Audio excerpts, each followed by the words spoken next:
Thank you.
Hello, and how is everybody doing today? This is Vexing Cat. I have totally lost my train of thought because that's what I do.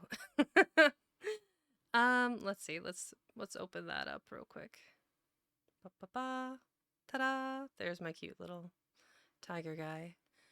Um, okay. Today we are returning to the classic literature series, episode 21, and we're continuing our dear good Lord Byron and his poetry. Let's see here. Okay, I have my water, I have my caffeine. I should be good to go for the rest of the stream. And then at some point we'll have to run one more ad, I think. Twitch. Twitch stuff. So, to you lovely listeners, as a friendly reminder, as we're progressing through the book, hydrate, caffeinate, grab a blanket if you're here to relax and just chill out. If you're just going to lurk, don't hesitate to do an exclamation lurk and go into the quote unquote quiet section of the library and just let me know you're here. And that helps the algorithm or something for chatters, I guess. But I'll just show you what that looks like here. Lurk. Ta-da! I wrote that. I thought it was cute. So, don't hesitate to use that if you need to, and then we'll get started here. Where is my... Aha! Chapstick. Basically, I read poetry for 3 hours and my lips will get chapped, so it's good to wet the old whistle, so to speak.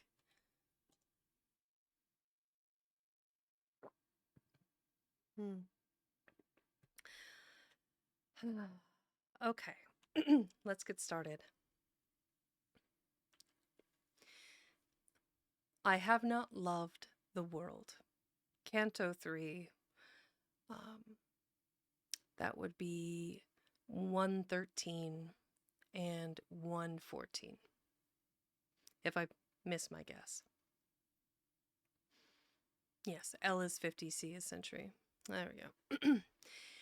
I have not loved the world, nor the world me. I have not flattered its rank breath, nor bowed to its idolatries a patient knee, nor coined my cheek to smiles, nor cried aloud in worship of an echo in the crowd. They could not deem me one of such. I stood among them, but not of them, in a shroud of thoughts which were not their thoughts, and still could, had I not filed my mind, which thus itself subdued. I have not loved the world, nor the world me. But let us part fair foes, I do believe.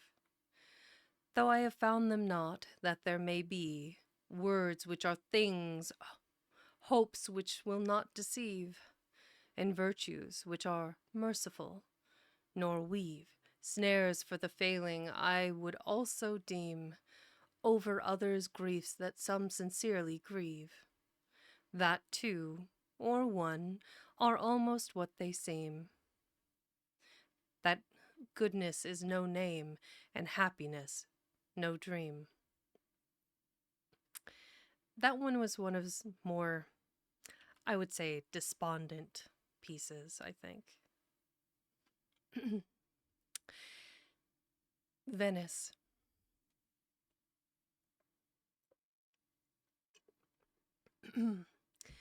I stood in Venice on the bridge of sighs, a palace and a prison on each hand. I saw from out the wave her structures rise, as from the stroke of the enchanter's wand. 1,000 years their cloudy wings expand around me, and a dying glory smiles over the far times when many a subject land looked to the winged lion's marble piles, where Venice sate in state, throned on her 100 isles. She looked a sea Cybele, fresh from ocean, rising with her tiara of proud towers, an airy distance with majestic motion. A ruler of the waters and their powers. And such she was. Her daughters had their dowers from spoils of nations and the exhaustless East. Poured in her lap all gems in sparkling showers. In purple was she robed, and of her feast monarchs partook and deemed their dignity increased. In Venice Tasso's echoes are no more, and silent rose the songless gondolier. Her palaces are crumbling to the shore, and music meets not always now the ear. Those days are gone, but beauty still is here. States fall, arts fade, but nature doth not die, nor yet forget how Venice once was dear, the pleasant place of all festivity, the revel of the earth, the mask of Italy. But unto us she hath a spell beyond, her name in story and her long array of mighty shadows, whose dim forms despond above the dogless city vanished away. Ours is a trophy which will not decay. With the Rialto, Shylock, and the Moor, and Pierre cannot be swept or worn away. The keystones of the arch, though all were over, for us repeopled were the solitary shore. The spouseless Adriatic mourns her lord, an annual marriage now no more renewed.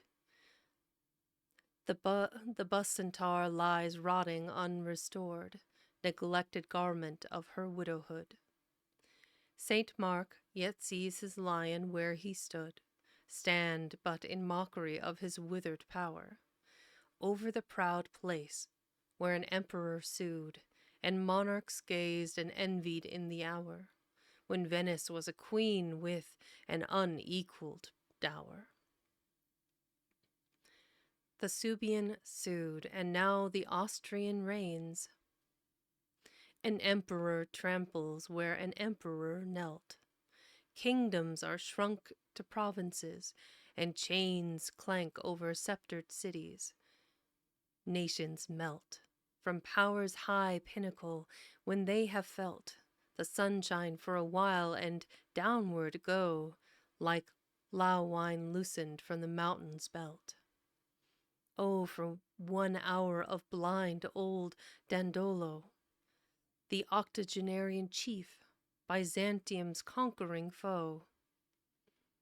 Before St. Mark still glow his steeds of brass, their gilded collars glittering in the sun. But is not Doria's menace come to pass? Are they not bridled? Venice, lost and won, her 1,300 years of freedom done, sinks like a seaweed into whence she rose. Better be whelmed beneath the waves and shun, even in destruction's depth, her foreign foes, from whom submission wrings an infamous repose. In youth she was all glory, a new tear. Her very byword sprung from victory, the planter of the lion, which through fire and blood she bore over subject earth and sea, though making many slaves herself still free. And Europe's bulwark against the Ottomite, witnessed Troy's rival Candia, vouch it, ye immortal waves that saw Lepanto's fight, for ye are names no time nor tyranny can blight. Statues of glass, all shivered, The long file of her dead doges are declined to dust. But where they dwelt, the vast and sumptuous pile bespeaks the pageant of their splendid trust. Their sceptre broken, and their sword in rust, have yielded to the stranger empty halls, thin streets and foreign aspects, such as must too oft remind her who and what enthralls have flung a desolate cloud over Venice's lovely walls. When Athens' armies fell at Syracuse, and fettered thousands bore the yoke of war, redemption rose up in the Attic muse. Her voice their only ransom from afar. See, as they chant the tragic hymn, the car of the overmastered victor stops. The reins fall from his hands, his idle scimitar, his idle scimitar starts from its belt. He rends his captives' chains and bids them thank the bard for freedom and his strains. Thus, Venice, if no stronger claim were thine, were all thy proud historic deeds forgot, thy choral memory of the bard divine, thy love of Tasso, should have cut the knot which ties thee to thy tyrants, and thy lot is shameful to the nations. Most of all, Albion, to thee the ocean queen should not abandon ocean's children in the fall of Venice. Think of thine, despite thy watery wall. I loved her from my boyhood. She to me was as a fairy city of the heart, rising like water columns from the sea, of joy the sojourn, and of wealth the mart. And Otway, Radcliffe, Schiller, Shakespeare's art had stamped her image in me, and even so, although I found her thus, we did not part. Perchance even dearer in her day of woe, than when she was a boast, a marvel, and a show.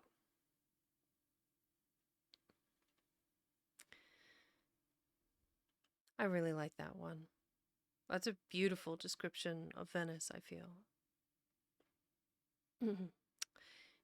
An August evening in Italy.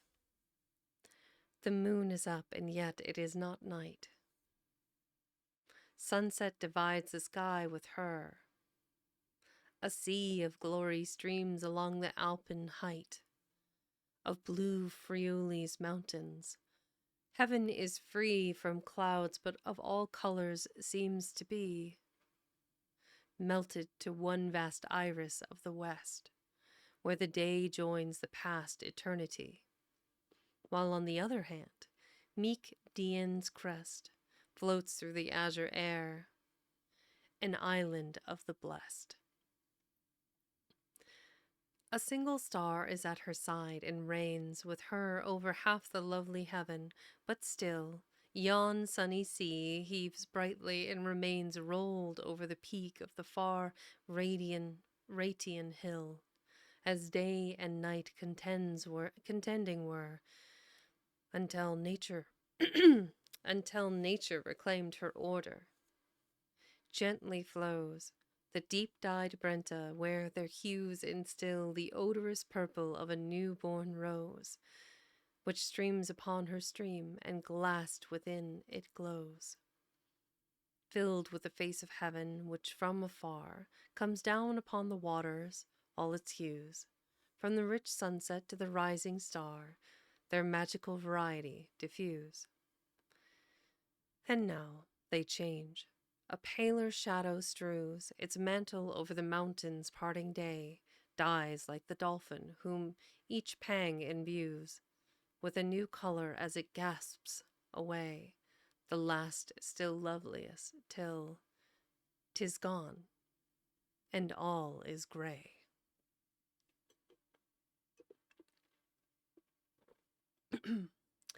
So, This next canto is dedicated to an Italian poet named Petrarch. It's been a few years since I've covered Petrarch, as I was doing poetry readings on Discord servers for like the last 5 years, various places. But Petrarch is similar to Shakespeare, very different. Obviously, English, Shakespeare, Petrarch, Italian, and they both use iambic pentameter, um, but it's a little bit different. So, Petrarch does an octave, whereas, so that's like 8 continuous lines all in one big block, and then I think it's a sextuplet when it's 6. So it's like 8 lines that are like um, A, B, B, A, B, B, A, and then 6 lines of like C, D, C, C, D, C, D, C, D, I think, or C, D, D, C. Some, I would have to look at it again. Whereas, like, Shakespeare does 3, what is it? It's like 4 stanzas, like 4, or 3 stanzas of 4 lines. So it's like 12, A, B, A, B, C, D, C, D, E, F, E, F. And then it ends with a couplet at the end of, oh, welcome in. A couplet of a paired conclusion to the end of the poetry. I'll be covering Shakespeare's sonnets on Wednesday for Valentine's Day. So I'm really looking forward to that. There's a few of them that are my favorite. He has written so many that I'm pretty confident I can get through a good majority of them. I might have to use a random number generator because I think there's like 186. I'd have to look at the book again. It's been a minute. But welcome in. Thank you for the follow. And let's get back into Lord Byron here and his poem to Petrarch. And as a friendly reminder, hydrate, caffeinate, wrap yourself up in a cozy blanket if you need to, relax and enjoy the poetry.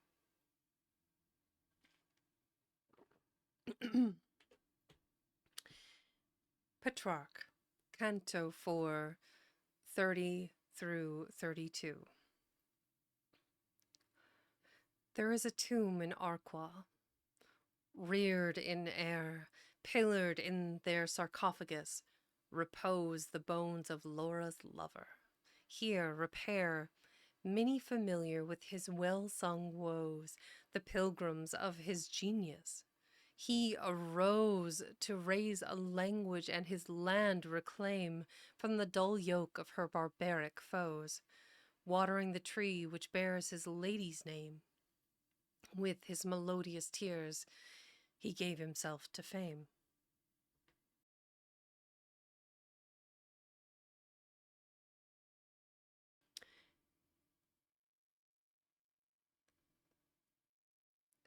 They keep his dust in Arqua, where he died,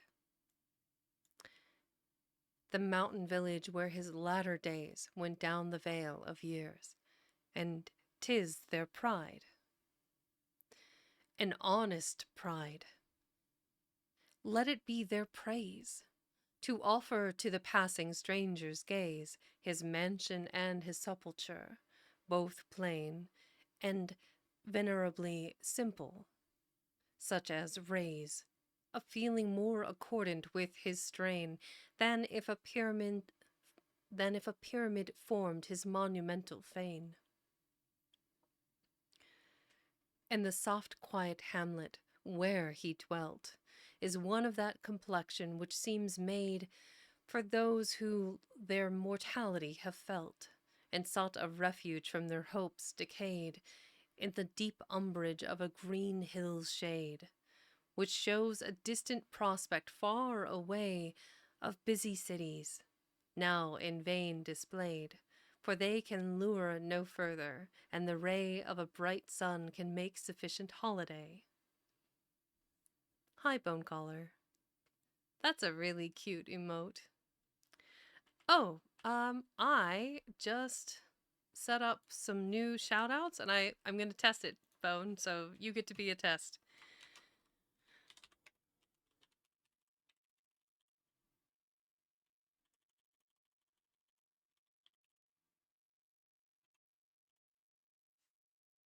if I did this correctly, because there's a lot of programming that goes into this. Well, he had steam coming out of his face. But yeah, so this is the attack I found out that I can do. Maybe I don't have it set correctly. It is supposed to play a little video Yeah. Yeah. from his most recent clips, about 30 seconds. So, regardless, everyone, this is Bone, another amazing streamer, variety streamer, reader, gamer, good people. Highly recommend if you're not already following, check them out at a yep, check them out in the future. I think if the audio was going through for you guys, I think I have monitor off for me and I need to fix that so I know what's going on, because otherwise that would be very silly. That is shout out clips is what I'd labeled that one, I believe. There it is, monitoring on. There we go. So now I can hear it. Hooray! Fantastic. Well, hopefully it wasn't too loud. So. Excellent. Well, I'm glad that that worked. Just squashed some bugs. Now having tea. I'm glad that I live in an Arctic where I don't have to deal with too many bugs at this time of year. So. All right. Return to Petrarch.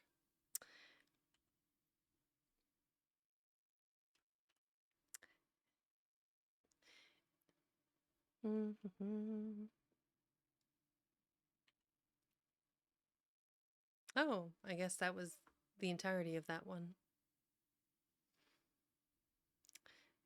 This one is titled Italy. Clearly, this whole section seems to be about Italian origin or Italian.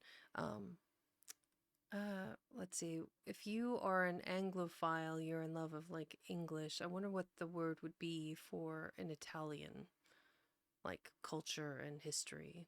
There's a word. I will have to look it up later. Italy, Canto 4.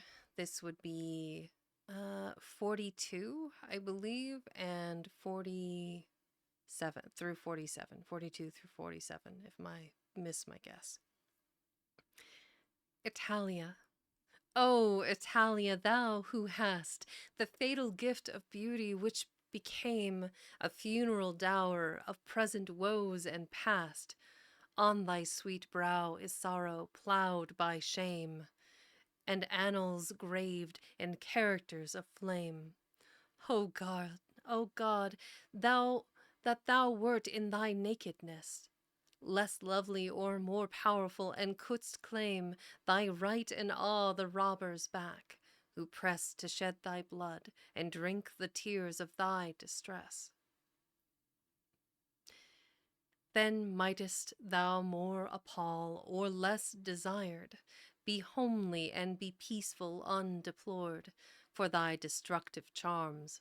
Then, still untired, would not be seen the armed torrents poured down the deep Alps, nor would the hostile horde of many-nationed spoilers from the Po quaff blood and water not the stranger's sword, be thy sad weapon of defense, and so, victor or vanquished, thou the slave of friend or foe.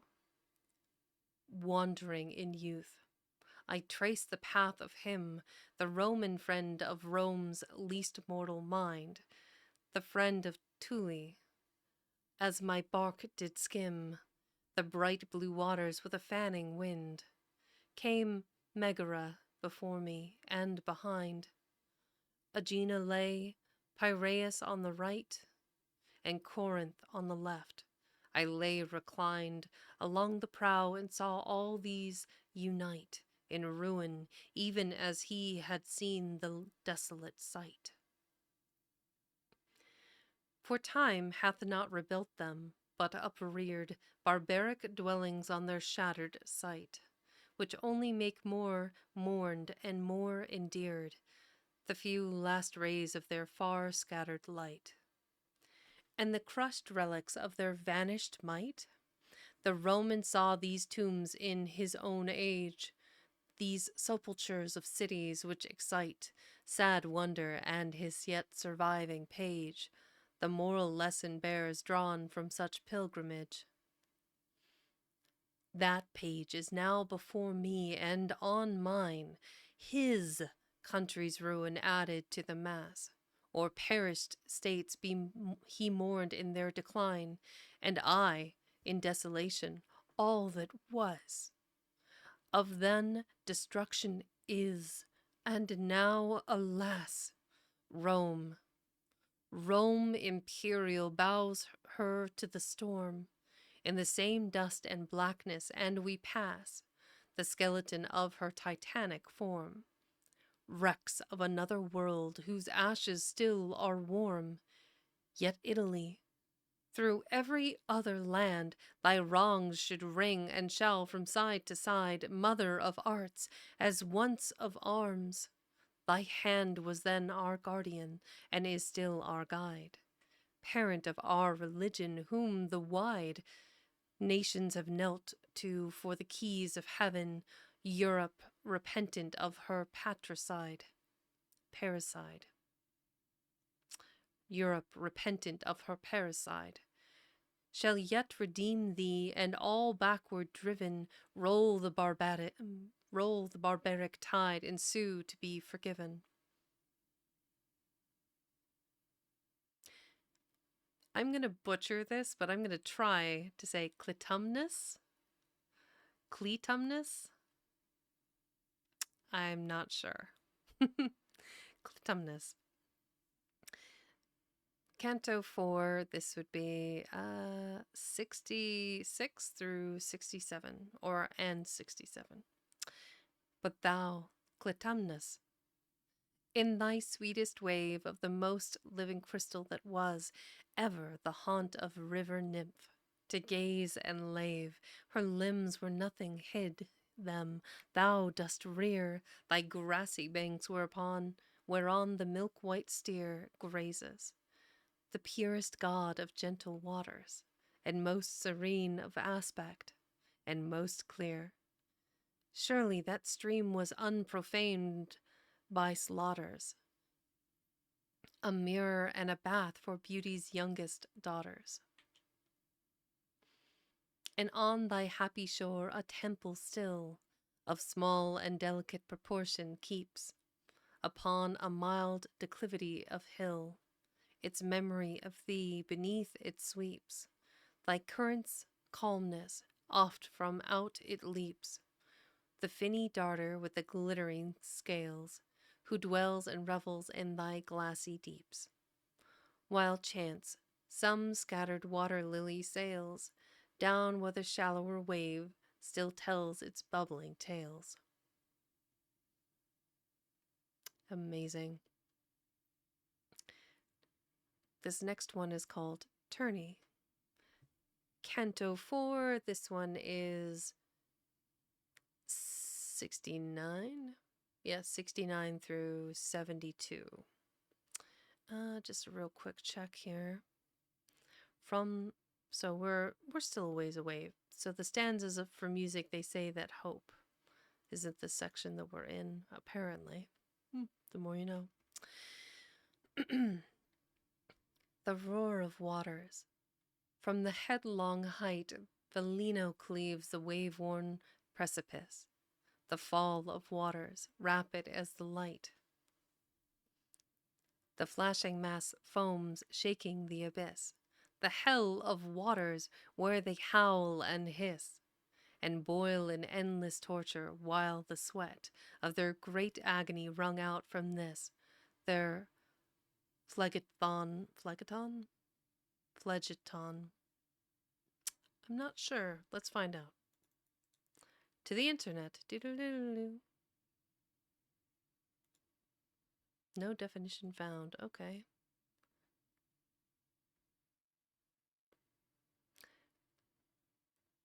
Phlegathon? Okay. Their phlegathon curls round the rocks of jet. Ah, not familiar with that one. That guard the gulf around in pitiless horror set. Also, since, I'm testing some things, your You're my second guinea pig here.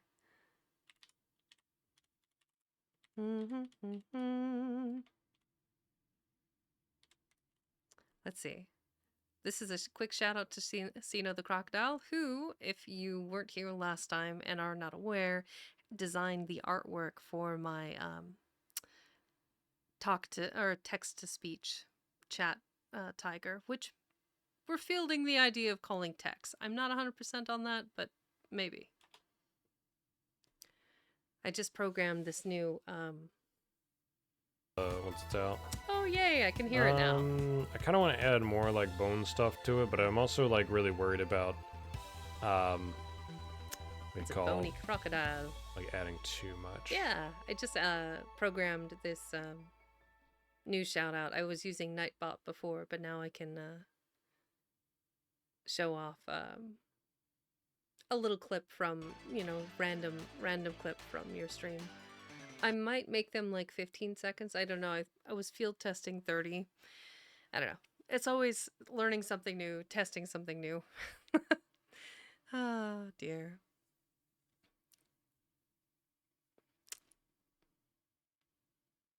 Okay. Well, I mean, I have it set to negative 4.7. I could turn it down a little bit more and adjust it. I don't know, of course, the problem is like we have individuals that are super, super loud, and then we have other individuals that are super quiet. So it's a play, you know, play by play. Gotta test it out. Okay.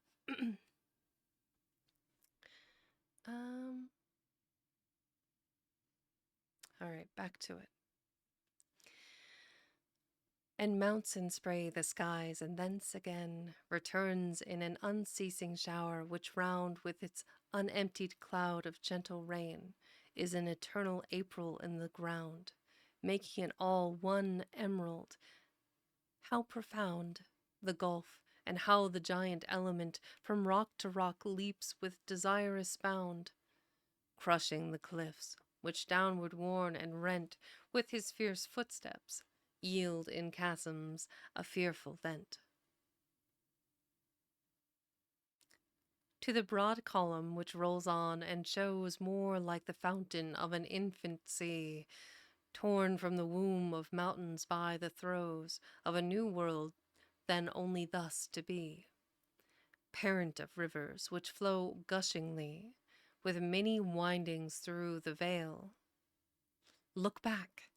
Lo, where it comes like an eternity, as if to sweep down all things in its track, charming the eye with dread, a matchless cataract. Horribly beautiful, but on the verge, from side to side beneath the glittering morn, an iris sits, amidst the infernal surge, like hope upon a deathbed, and unworn, it steady dies, while all around is torn by the distracted waters, bears serene its brilliant hues with all their beams unshorn, resembling, mid the torture of the scene, love watching madness with unalterable mien. The Apennines and Horace, Canto 4, 73 through 77. Once more upon the woody Apennine, the infant Alps, which, had I not before gazed on their mightier parents, where the pine sits on more shaggy summits, and where roar the thundering Lawine, might be worshipped more. Hi, Redbeard. Her never-trodden snow, and seen the hoar glaciers of bleak Mont Blanc both far and near, and in Chamari heard the thundered hills of fear. Whew. The Acroceraunian, the Acroceraunian mountains of old name, and on Parnassus seen the eagles fly, like spirits of the spot, as 'twere for fame, for still they soared unutterably high. I've looked on Ida, and I've looked on Ida with a Trojan's eye. Athos, Olympus, Etna, Atlas, made these hills seem things of lesser dignity. All save the Ione Soractes' height displayed, not now in snow, which asks the lyric Roman's aid.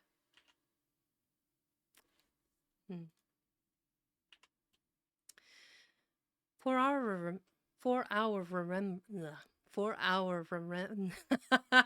remembrance, oh my goodness, for our remembrance, and from out the plain heaves like a long swept wave about to break, and on the curl hangs pausing, not in vain. May he, who will his recollections rake, and quote in classic raptures and awake the hills with Latian echoes, I abhorred, too much to conquer for the poet's sake. The drilled dull lesson forced down word by word in my repugnant youth with pleasure to record. Aught that recalls the daily drug which turned my sickening memory, and though time hath taught my mind to meditate what then it learned, yet such the fixed inveteracies wrought by the impatience of my early thought, that with the freshness wearing out before, my mind could relish what it might have sought. If free to choose, I cannot now restore its health, but what it then detested still abhor. Then farewell, Horace, whom I hated so, not for thy faults, but mine. It is a curse to understand, not feel thy lyric flow, to comprehend, but never love thy verse. Although no deeper moralist rehearse our little life, nor bard prescribe his art, nor livelier satirist the conscience pierce, awakening without wounding the touched heart, yet fare thee well. Upon Soractes' ridge we part.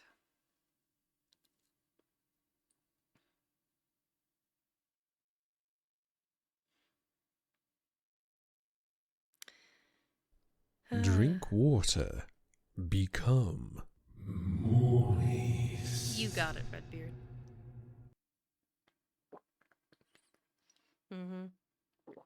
Good call. Good call.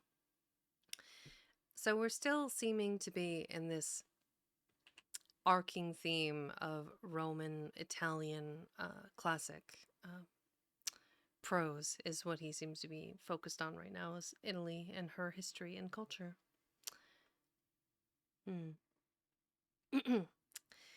Rome, Canto 4, 78 through 80, no?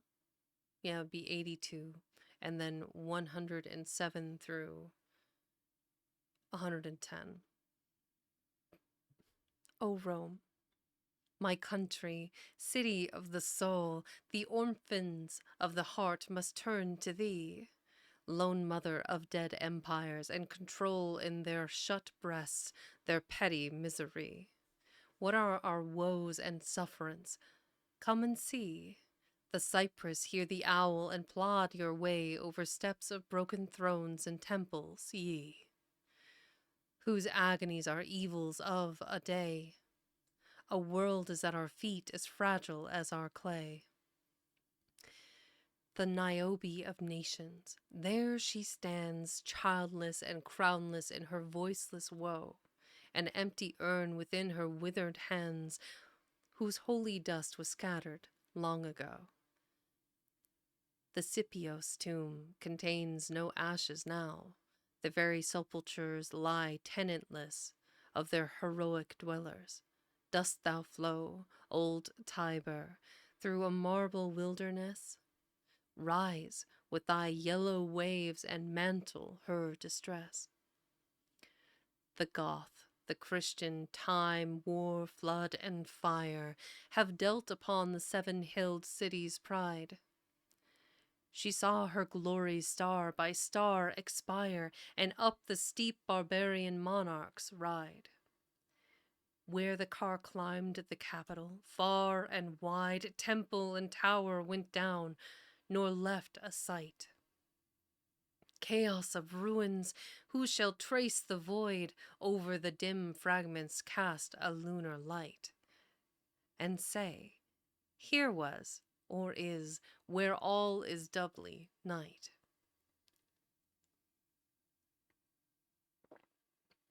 The double night of ages and of her, night's daughter ignorance hath wrapped and wrap, all round us, we but feel our way to air.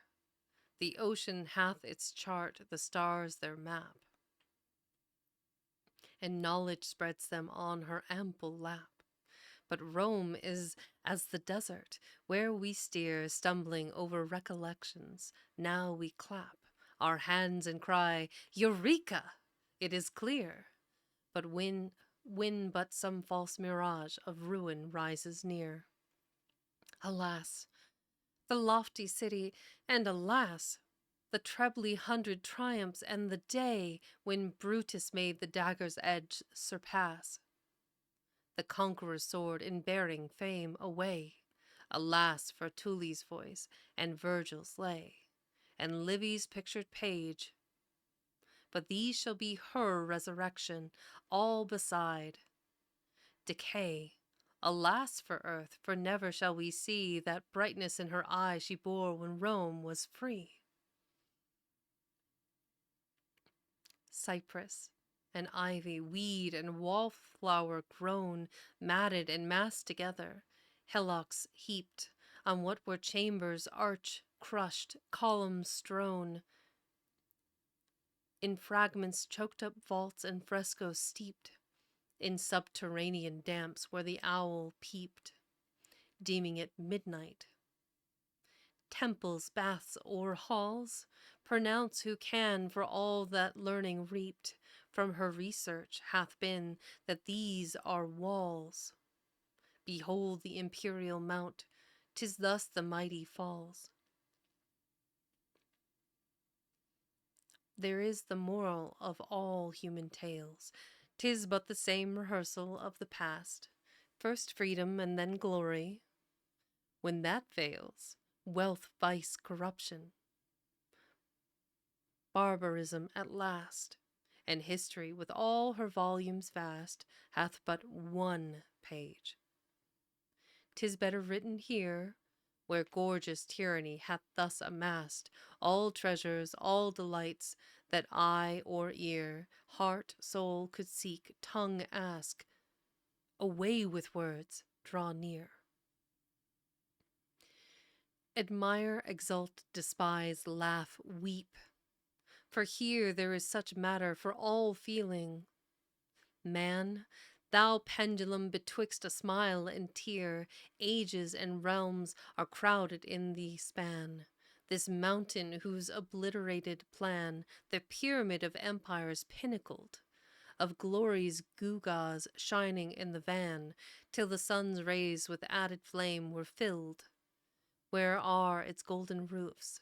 Where those who dared to build? Tully was not so eloquent as thou, thou nameless column with the buried base. What are the laurels of the Caesar's brow? Crown me with ivy from his dwelling place, whose arch or pillar meets me in the face. Titus or Trajan's? No, 'tis that of time, triumph, arch, pillar, all he doth displace, scoffing, and apostolic statues climb, to crush the imperial urn whose ashes slept sublime. He's waxing rather eloquently, I feel. Let's see, we're almost at the next chapter. I'm gonna keep going until the next chapter and snooze my ads for a little bit. Freedom. Canto 4, 96 through 98. Can tyrants but by tyrants conquered be, and freedom find no champion and no child, such as Columbia saw arise when she sprung forth a palace, armed and undefiled? Or must such minds be nourished in the wild, deep in the unpruned forest, midst the roar of cataracts, where nursing nature smiled on infant Washington? Has earth no more such seeds within her breast, or Europe no such shore? But France, got drunk with blood to vomit crime, and fatal have her Saturnalia been, to freedom's cause in every age and clime, because the deadly days which we have seen, and vile ambition, that built up between man and his hopes an adamantine wall, and the base pageant last upon the scene, are grown the pretext for the eternal thrall, which nips life's tree and dooms man's worst his second fall. Yet freedom, yet thy banner torn but flying, streams like the thunderstorm against the wind, thy trumpet voice, though broken now and dying, the loudest still the tempest leaves behind. Thy tree hath lost its blossoms, and the rind chopped by the axe looks rough and little worn, but the sap lasts, and still the seed we find, sown deep even in the bosom of the north, so shall a better spring less bitter fruit bring forth. Hi, Barksy. These Italian names are killing me. I'm trying. Tomb of Cecilia, Metella, I believe. Canto 4, stanzas, that would be 99 through 103.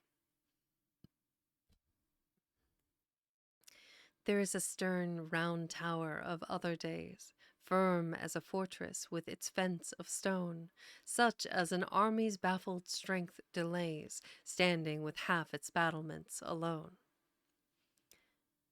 And with 2,000 years of ivy grown, the garland of eternity, where wave the green leaves over all by time overthrown.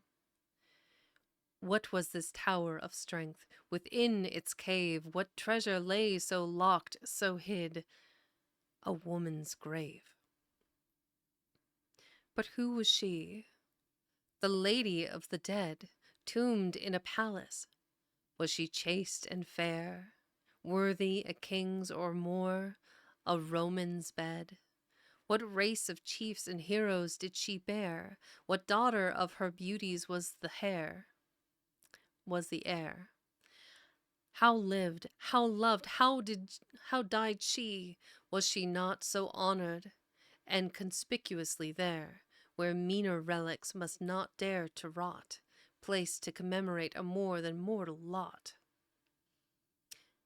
Was she as those who love their lords, or they who love the lords of others?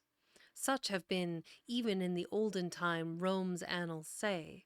Was she a matron of Cornelia's mien, or the light heir of Egypt's graceful queen, profuse of joy? Or 'gainst it did she war, inveterate in virtue? Did she lean to the soft side of the heart, or wisely bar love from amongst her griefs? For such the affections are.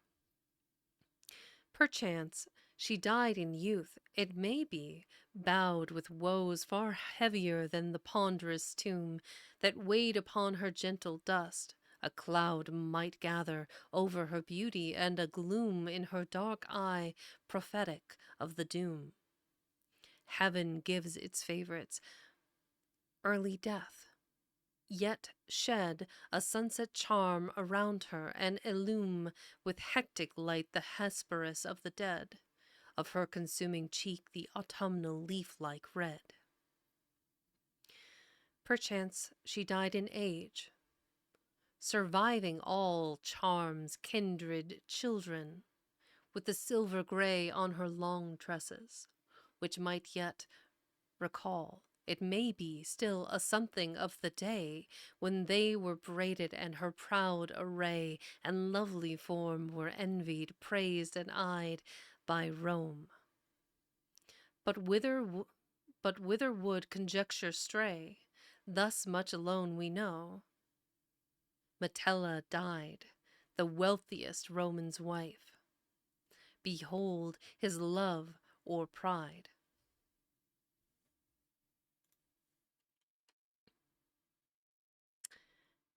This next one is titled Grotto of Egeria. Canto 4, 115 through 127.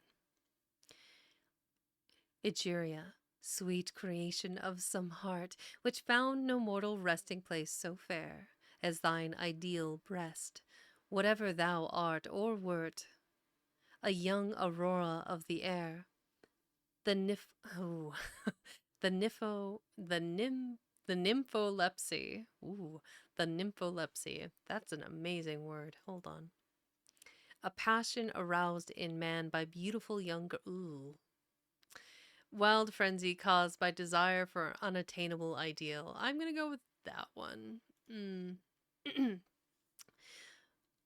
Or wert a young aurora of the air, the nympholepsy of some fond despair, or it might be a beauty of the earth, who found a more than common votary there, too much adoring, whatsoever thy birth, thou wert a beautiful thought and softly bodied forth.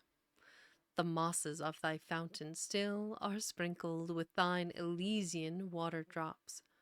The face of thy cave-guarded spring, with years unwrinkled, reflects the meek-eyed genius of the place, whose green, wild margin now no more erase art's works. Nor must the delicate waters sleep, prisoned in marble, bubbling from the base of the cleft statue with a gentle leap. The rill runs over, and round fern flowers and ivy creep. Fantastically tangled, the green hills are clothed with early blossoms. Through the grass the quick-eyed lizard rustles, and the bills of summer birds sing welcome as ye pass. Flowers fresh in hue, and many in their class, implore the pausing step, and with their dyes dance in the soft breeze in a fairy mass. The sweetness of the violet's deep blue eyes, kissed by the breath of heaven, seemed colored by its skies. Here didst thou dwell in this enchanted cover, Egeria, thy all heavenly bosom beating for the far footsteps of thy mortal lover. The purple midnight veiled that mystic meeting with her most starry canopy, and seating thyself by thine adorer. What befell? This cave was surely shaped out for the greeting of an enamored goddess, and the cell haunted by holy love and the earliest oracle. And didst thou not, thy breast to his replying, blend a celestial with a human heart, and love which dies as it was born in sighing, share with immortal transports, could thine art make them indeed immortal, and impart the purity of heaven to earthly joys, expel the venom and not blunt the dart, the dull satiety which all destroys, and root from out the soul the deadly weed which cloys. Alas, our young affections run to waste, or water but the desert, whence arise but weeds of dark luxuriance, tares of haste, rank at the core, though tempting to the eyes, flowers whose wild odors breathe but agonies, and trees whose gums are poisons, such the plants which spring beneath her steps as passion flies over the world's wilderness and vainly pants for some celestial fruit forbidden to our wants. O love, no habitant of earth shall. O love, no habitant. Habitant? Yeah. No, O love, no habitant of earth thou art. An unseen seraph, we believe in thee, a faith whose martyrs are the broken heart. But never yet hath seen, nor ever shall see, the naked eye thy form as it should be. The mind hath made thee as it peopled heaven, even with its own desiring fantasy. And so, and to a thought such shape and image given as haunts the unquenched soul, parched, wearied, wrung, and riven. Of its own beauty is the mind diseased, and fevers into false creation. Where are the forms the sculptor's soul hath seized? In him alone can nature show so fair. Where are the charms and virtues which we dare conceive in boyhood and pursue as men, the unreached paradise of our despair, which over-informs the pencil and the pen, and overpowers the page where it would bloom again? Who loves, raves, till youth's frenzy, but the cure is bitterer still, as charm by charm unwinds, which robed our idols, and we see too sure, not worth nor beauty dwells from out the mind's ideal shape of such. Yet still it binds the fatal spell, and still it draws us on, reaping the whirlwind from the oft-sown winds. The stubborn heart, its alchemy begun, seems ever near the prize, wealthiest when most undone.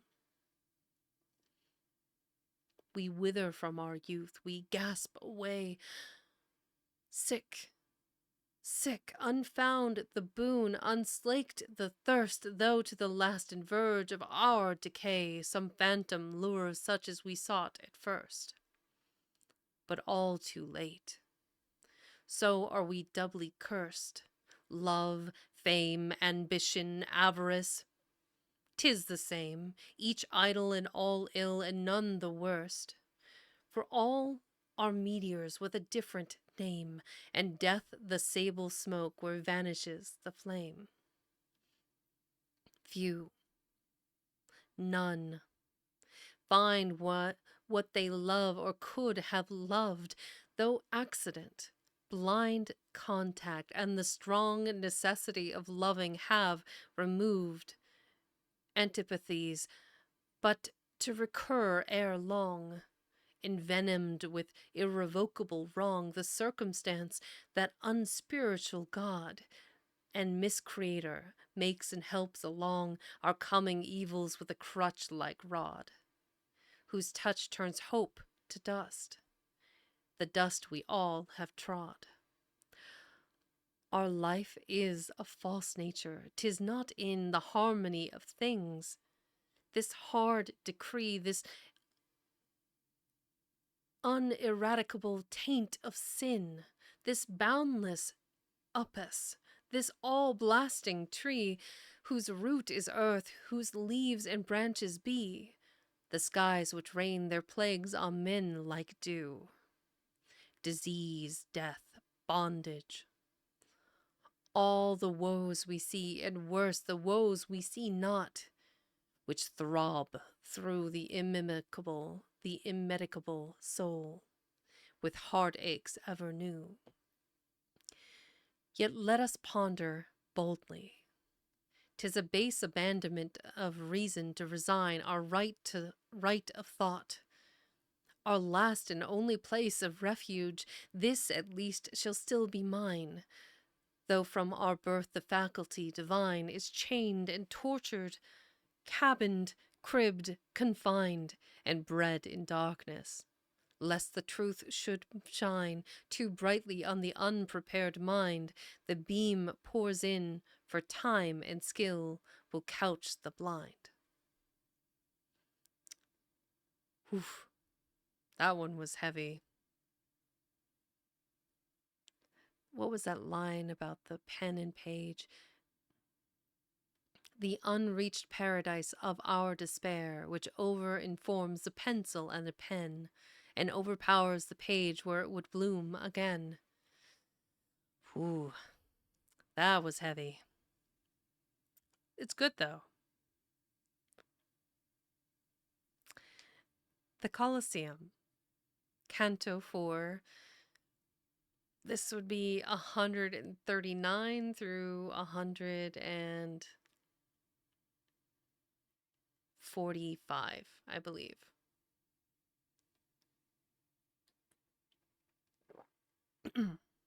As a friendly reminder, don't forget to hydrate, snack, caffeinate, grab a blanket if you need to, and enjoy the stories, or in this case, the poetry. The Coliseum. And here the buzz of eager nations ran, in murmured pity or loud uproared applause. Loud roared applause, as man was slaughtered by his fellow man, and wherefore slaughtered? Wherefore but because such were the bloody circus genial laws, and the imperial pleasure? Wherefore not? What matters where we fall to fill the maws of worms? On battle plains or listed spot, both are but theatres where the chief actors rot. I see before me the gladiator lie. He leans upon his hand. His manly brow consents to death, but conquers agony, and his drooped head sinks gradually low. And through his side the last drops, ebbing slow from the red gash, fall heavy, one by one, like the first of a thunder shower, and now the arena swims around him. He is gone, ere ceased the inhuman shout which hailed the wretch who won. He heard it, but he heeded it not. His eyes were with his heart, and that was far away. He reckoned not of the life he lost nor prize, but where his rude hut by the Danube lay, there were his young barbarians all at play. There was their Dacian mother. He, their sire, butchered to make a Roman holiday. All this rushed with his blood. Shall he expire and unavenged? Arise, ye Goths, and glut your ire. But here, where murder breathed her bloody steam, and here, where buzzing nations choked the ways, and roared or murmured like a mountain stream, dashing, dashing or winding as its torrent strays, here where the Roman millions blame or praise, was death or life the playthings of a crowd? My voice sounds much, and fall the stars' faint rays on the arena void. Seats crushed, walls bowed, and galleries where my steps seem echo strangely loud. A ruin. Yet what ruin? From its mass, walls, palaces, half-cities have been reared, yet oft the enormous skeleton ye pass, and marvel where the spoil could have appeared. Hath it indeed been plundered, or but cleared?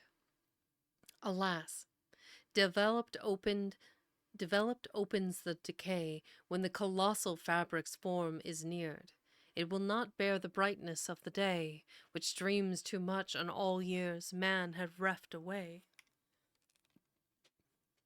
But when the rising moon begins to climb its topmost arch and gently pauses there, when the stars twinkle through the loops of time and the low night breeze waves along the air, the garland forest which the grey walls wear, like laurels on the bald first Caesar's head, when the light shines serene but doth not glare, then in this magic circle raise the dead.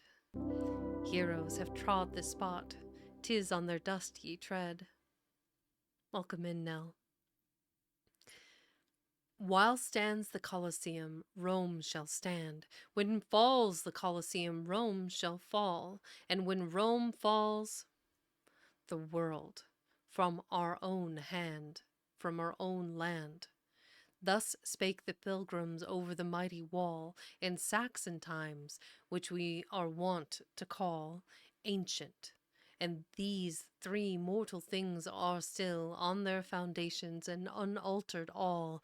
Rome and her ruin past redemption skill, the world the same wide den of thieves, or what ye will.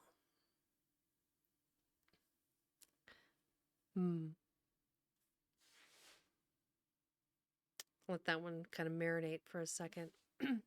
We are at a point now. Yeah. Okay. We've got a little bit more, a couple more pages, and we'll finish this chapter, and then we'll go on a short 3-5 minute break.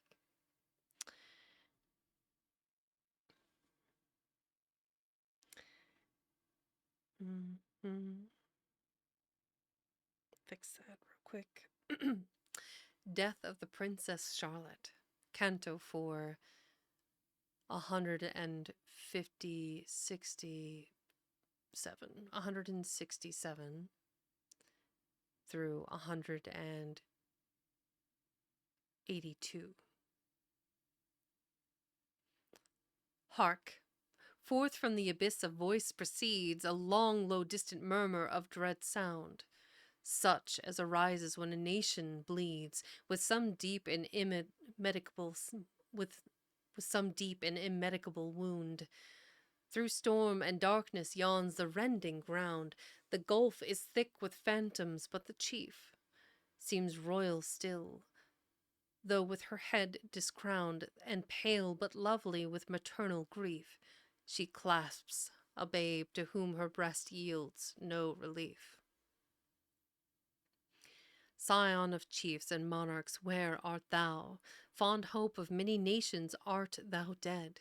Could not the grave forget thee, and lay low some less majestic, less beloved head? In the sad midnight, while thy heart still bled, the mother of a moment over thy boy, death hushed that pang forever. With thee fled the present happiness and promised joy, which filled the imperial isles, so full it seemed to cloy. Peasants, bring forth in safety.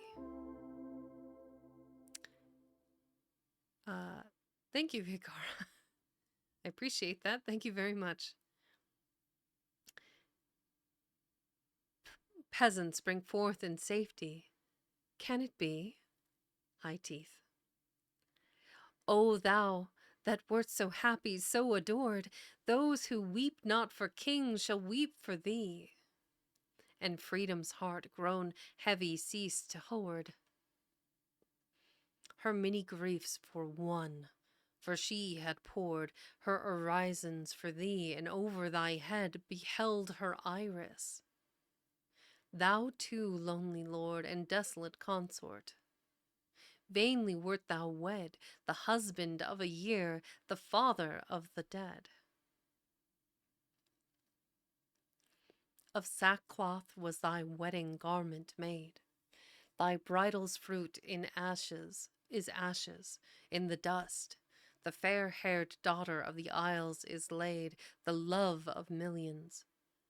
How we did entrust futurity to her, and though it must darken above our bones, yet fondly deemed our children should obey her child, and blessed her and her hoped-for seed, whose promise seemed like stars to shepherds' eyes. 'Twas but a meteor beamed. Woe unto us, not her, for she sleeps well.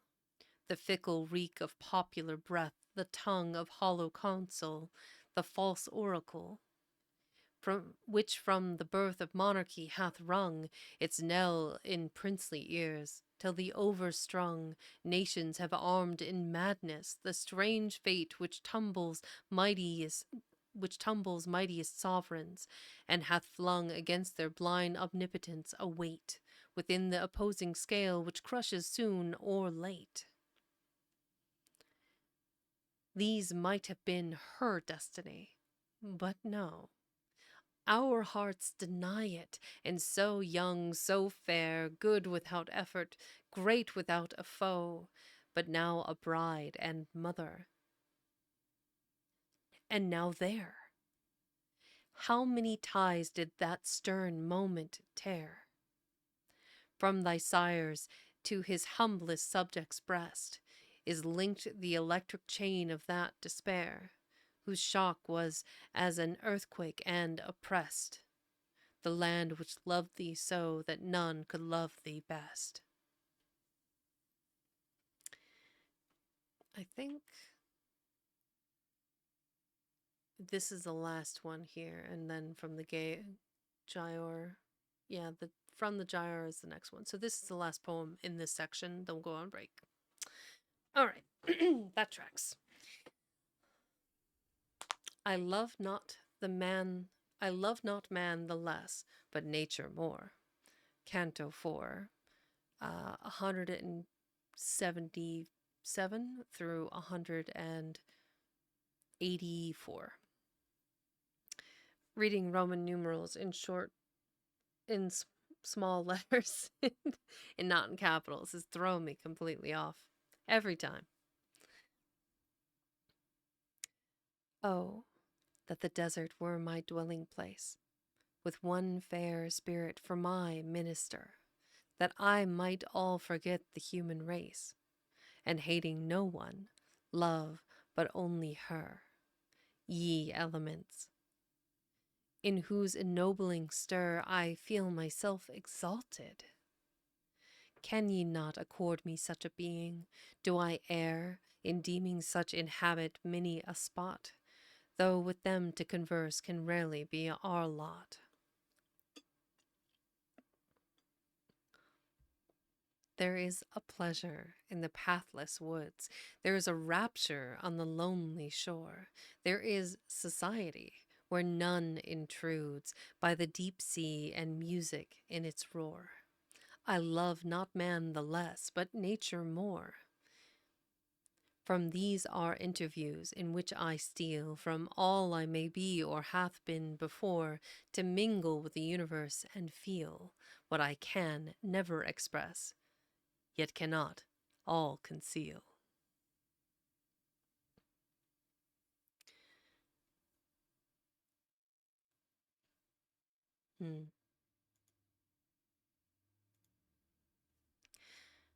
Roll on, roll deep and dark blue ocean.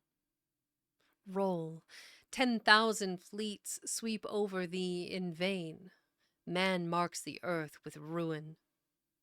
His control stops with the shore upon the watery plain. The wrecks are all thy deed, nor doth remain a shadow of man's ravage, save his own, when for a moment like a drop of rain he sinks into thy depths with bubbling groan, without a grave, unknelled, uncoffined, and unknown. His steps are not upon thy paths, thy fields are not a spoil for him. Thou dost arise and shake him from thee, the vile strength he wields for earth's destruction thou dost all despise.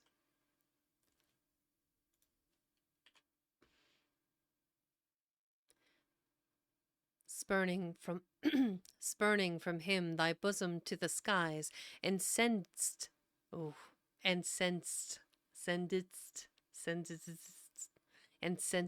him shivering in thy playful spray, and howling to his gods where haply lies his petty hope in some near port or bay, and dashest him again to earth, there let him lay. The armaments which thunderstrike the walls of rock-built cities, bidding nations quake, and monarchs tremble in their capitals. The oak leviathans whose huge ribs make their clay creator the vain title take of lord of thee, and arbiter of war. These are thy toys, and as the snowy flake, they melt into thy yeast of waves, which mar alike the Armada's pride or spoils of Trafalgar. Thy shores are empires, changed in all save thee. Assyria, Greece, Rome, Carthage, what are they? Thy waters washed them power while they were free, and many a tyrant since. Their shores obey the stranger, slave, or savage. Their decay has dried up the realms to deserts. Not so thou, unchangeable save to thy wild waves' play. Time writes no wrinkle on thine azure brow. Such as creation's dawn beheld, thou rollest now. Thou glorious mirror, where the Almighty's form glasses itself in tempest in all time. Calm or convulsed in breeze or gale or storm, icing the pole or in the torrid clime.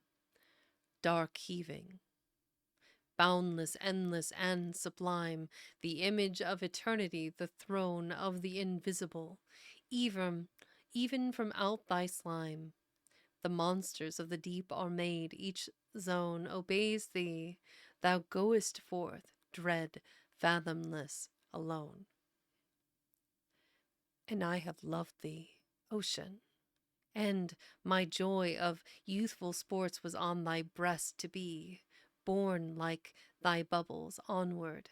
From a boy I wantoned with thy breakers.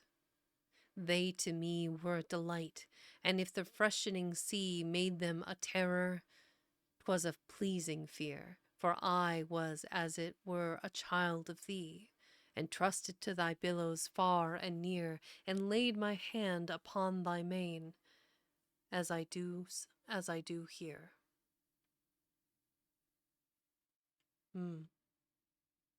Yeah, that was a really good one.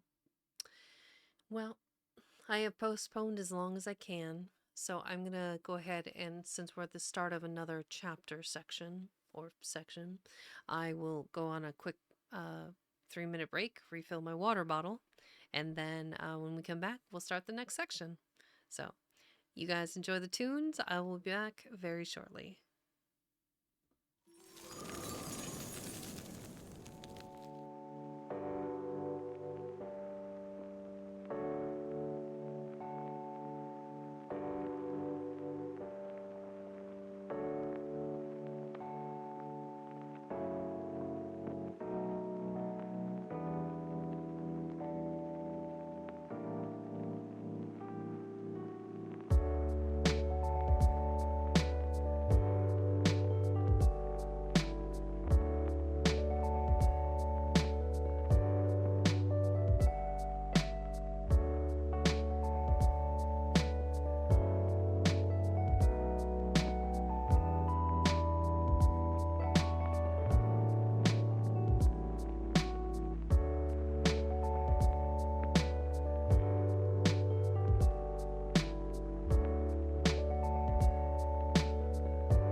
And we are back.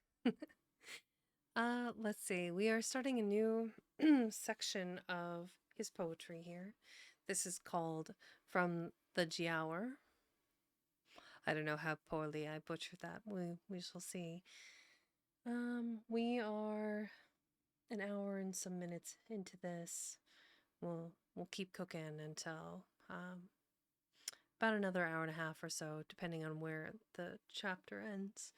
Hopefully we don't get another super epically long poem in the latter half of the stream. I can never tell. From the Giaour. Let's see.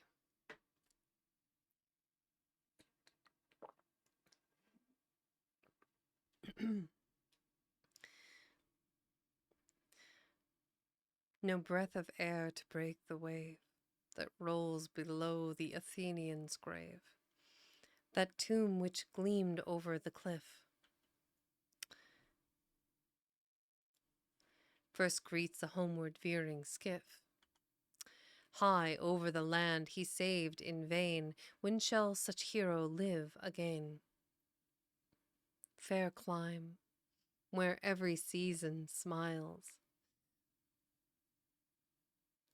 benignant over those blessed isles, which, seen from far Colonna's height, make glad the heart that hails the sight, and lend to loneliness delight.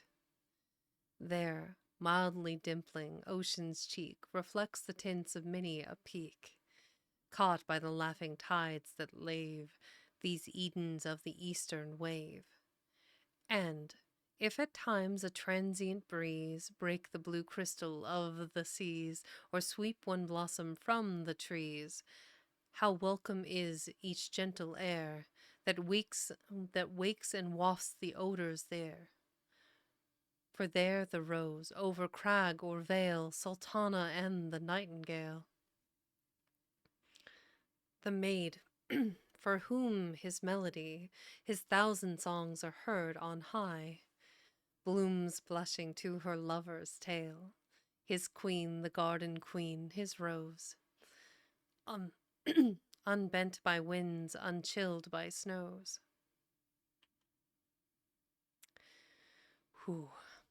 From far from the winters of the west, by every breeze and season blessed, returns the sweetest, by nature given, in softest incense back to heaven, and grateful yields that smiling sky her fairest hue and fragrant sigh. And many a summer flower is there, and many a shade that love might share, and many a grotto meant for rest, that holds the pirate for a guest, whose bark in sheltering cove below lurks for the passing peaceful prow.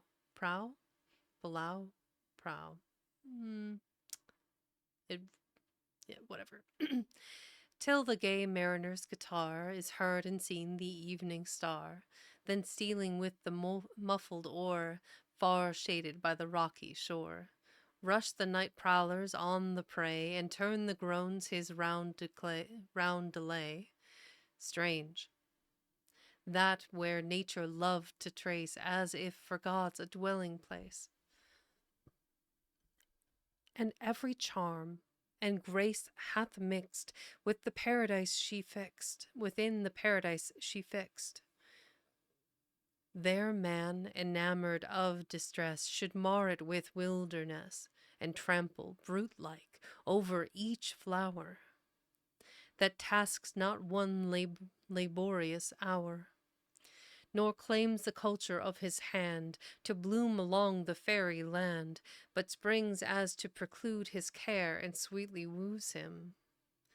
But to spare, strange, that where all is peace beside, there passion riots in her pride, and lust and rapine wildly reign, to darken over the fair domain.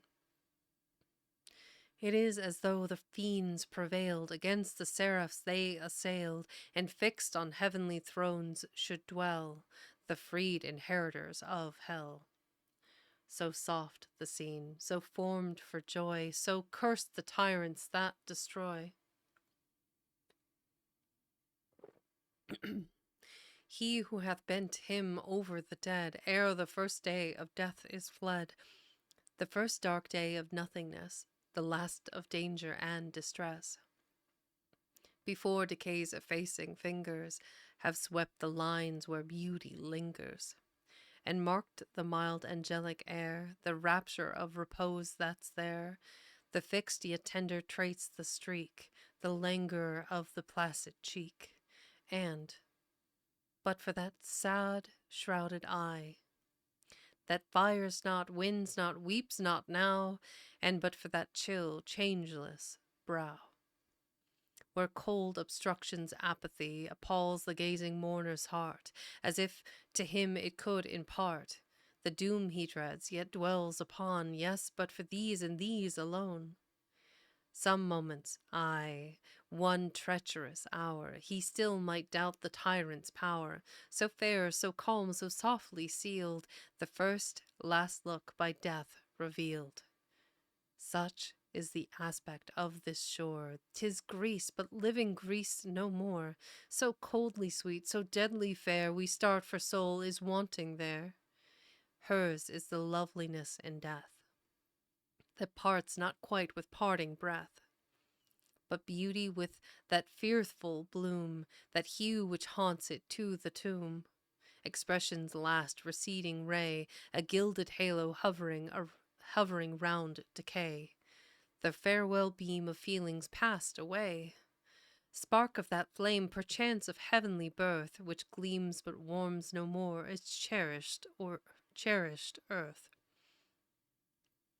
Clime of the unforgotten brave, whose land from plain to mountain cave was freedom's home or glory's grave. Shrine of the mighty, can it be that this is all remains of thee? Approach, thou craven crouching slave, say, is not this Thermopylae?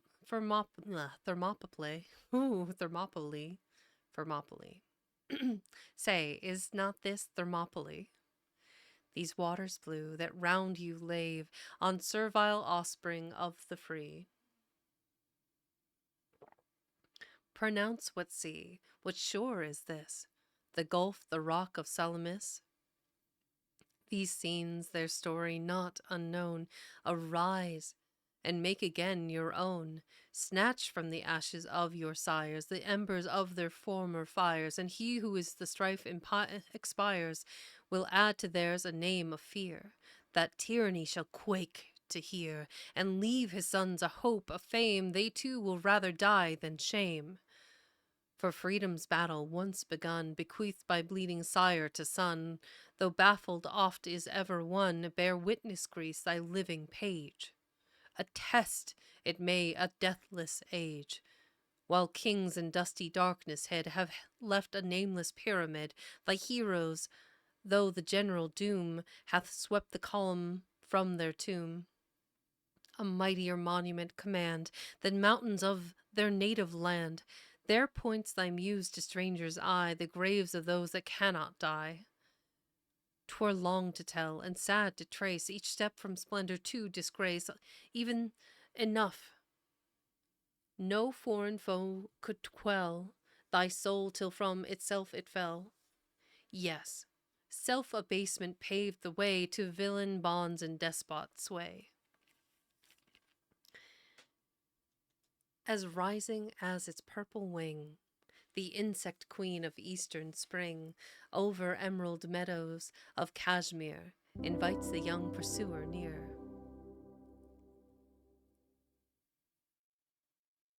Welcome in, T. Grizzly. And leads him on from flower to flower, a weary chase and wasted hour, then leaves him as it soars on high, with panting heart and tearful eye.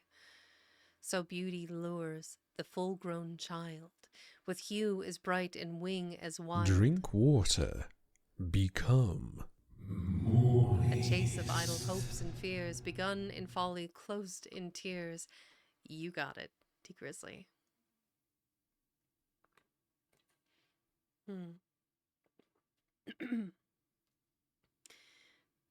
If one to equal ills betrayed, woe waits the insect and the maid, a life of pain, the loss of peace, from infant's play and man's caprice. The lovely toy so fiercely sought hath lost its charm by being caught, for every touch that wooed its stay hath brushed its his brightest hues away. Till charm and hue and beauty gone, 'tis left to fly or fall alone. With wounded wing or bleeding breast, ah, where shall either victim rest? Can this with faded pinion soar from rose to tulip as before, or beauty blighted in an hour find joy within her broken bower? No. Gayer insects fluttering by never droop the wing over those that die. And lovelier things have mercy shown to every failing but their own, and every woe a tear can claim, except an erring sister's shame.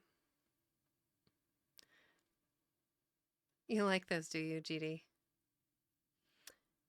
The mind that broods over guilty woes is like the scorpion girt by fire, in circle narrowing as it glows. The flames around their captive close, till in lie searched by thousand throes, and maddening in her ire, one sad and sole relief she knows.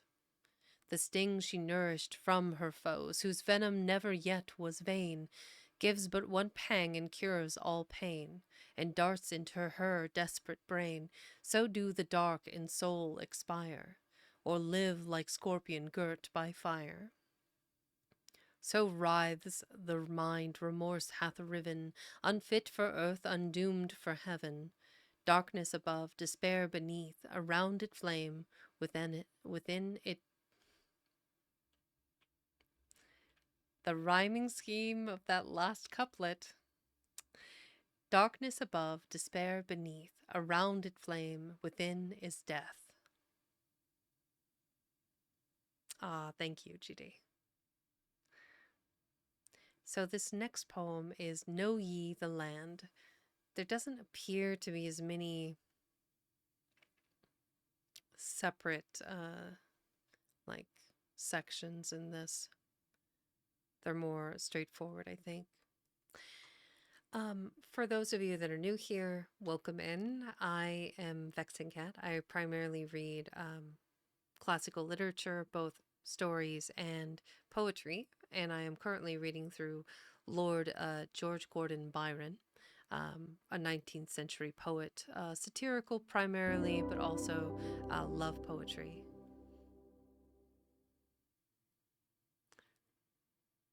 Welcome in. I think I'm saying Scalert Annie. I think that was how I read that. Welcome in. I've read a few of his poems so far. This is section 4 or part 4. I don't know how many parts there will be in this particular series because the poetry, we are getting close to 300 followers. It's really awesome. The progress has been great through this.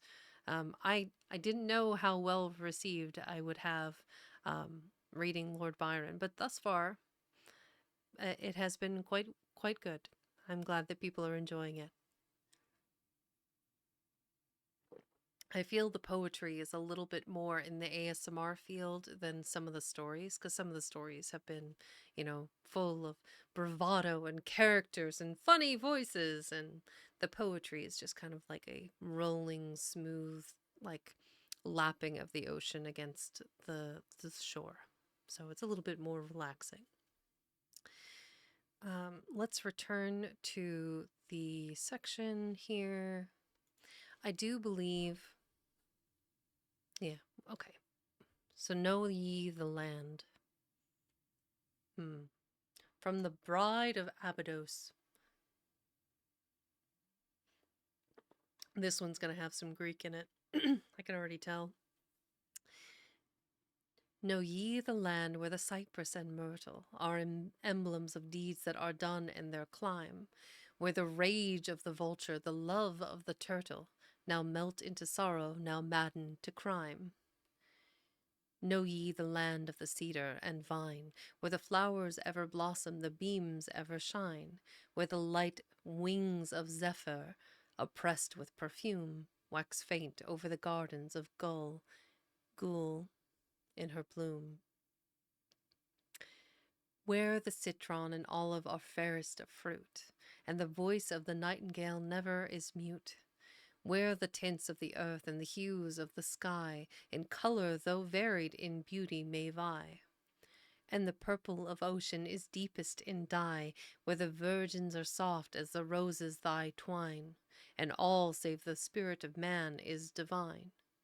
'Tis the clime of the east, 'tis the land of the sun. Can he smile on such deeds as his children have done?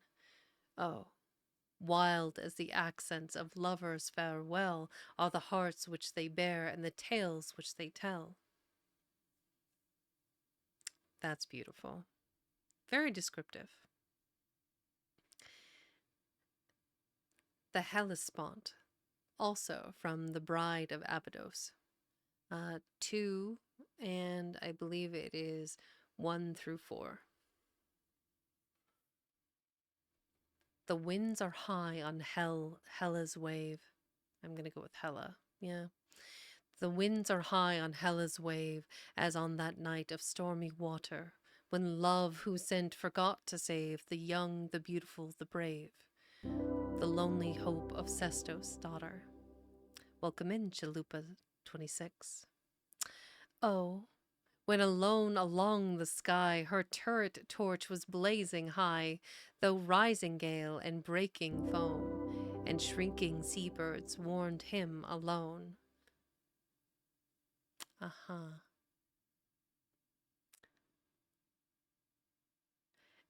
And clouds aloft and tides below, with signs and sounds forbade to go. He could not see, he would not hear, or sound or sign foreboding fear. Oh, welcome in. Hi, everyone.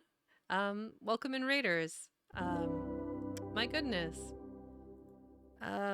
Quick shout out for Foxy Shroom Witch.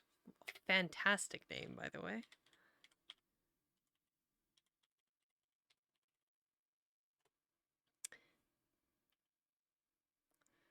Let's see here. Check out. Ooh, there we go. Ooh. Now we just Oh, need she's to get so this other thing cute. off the screen, and we'll be good. Singing on and on. I love the cardigan. Dancing in That's such September, a cute aesthetic too. on and on. Welcome in, everyone. Hi, everybody. Welcome in.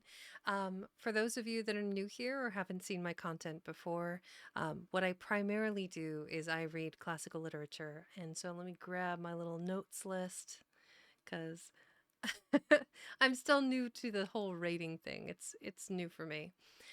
So, hello, Raiders. Welcome in. Welcome to my library. If this is your first visit, I am Vexicat, a Retro Tiger librarian. I read classical literature and poetry and occasionally play video games, but not often. Feel free to take a moment to get settled in, hydrate, caffeinate, grab a snack, grab a blanket if you're here to relax. Feel free to do a exclamation point lurk if you just want to sit and listen. And then if you need to take a break, since Foxy Shroom Witch, you were kind enough to bring your community over. If you need to take a break, I completely understand. So take care of yourself. And if you're able to sit here and listen, awesome. If not, if you have to go, I completely understand. So let's grab that. Go back to the poem here. So we are starting the Hellespont, the Bride of Abydos. Let's get started here. The winds are high on Hella's wave, as on that night of stormy water, when love who sent forgot to save the young, the beautiful, the brave, the lonely hope of Sestos' daughter.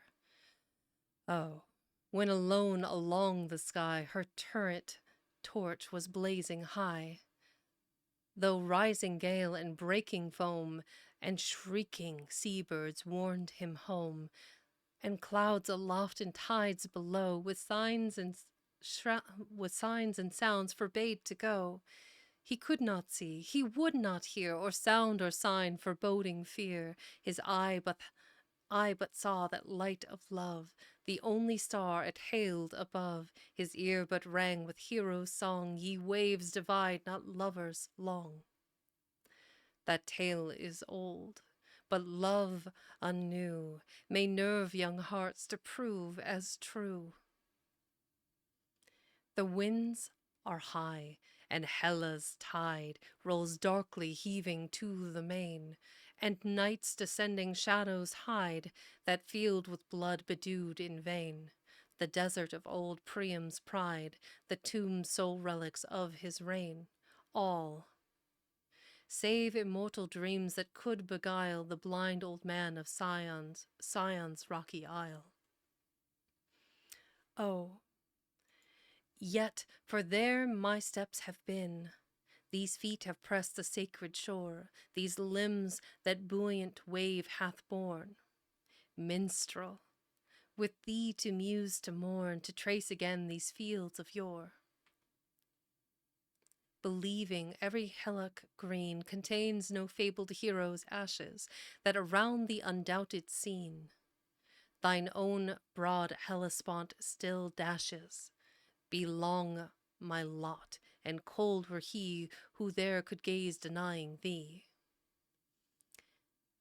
The night hath closed on Helle's stream, nor yet hath risen on Ida's hill that moon which shone on his high theme. No warrior chides her peaceful beam, but conscious shepherds bless it still. Their flocks are grazing on the mound of him who dealt the Dardan's arrow, that mighty heap of gathered ground, which Ammon's son ran proudly round. By nations raised, by monarchs crowned, is now a lone and nameless barrow. Within, thy dwelling place how narrow! Without, can only strangers breathe the name of him that was beneath. Dust long outlast the storied stone, but thou, thy very dust is gone. I like that one too. Lord Byron slaps. Yes, Lord Byron slaps. If you have not read his poetry, it's phenomenal. So, from the Corsair. Over the glad waters of the dark blue sea, our thoughts are boundless and our souls are free. Far as the breeze can bear the billows foam, survey our empire and behold our home.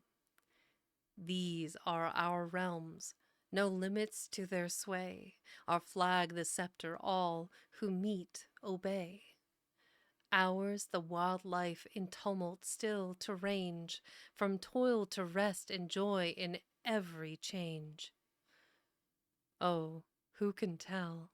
Not thou, luxurious slave, whose soul would sicken over the heaving wave.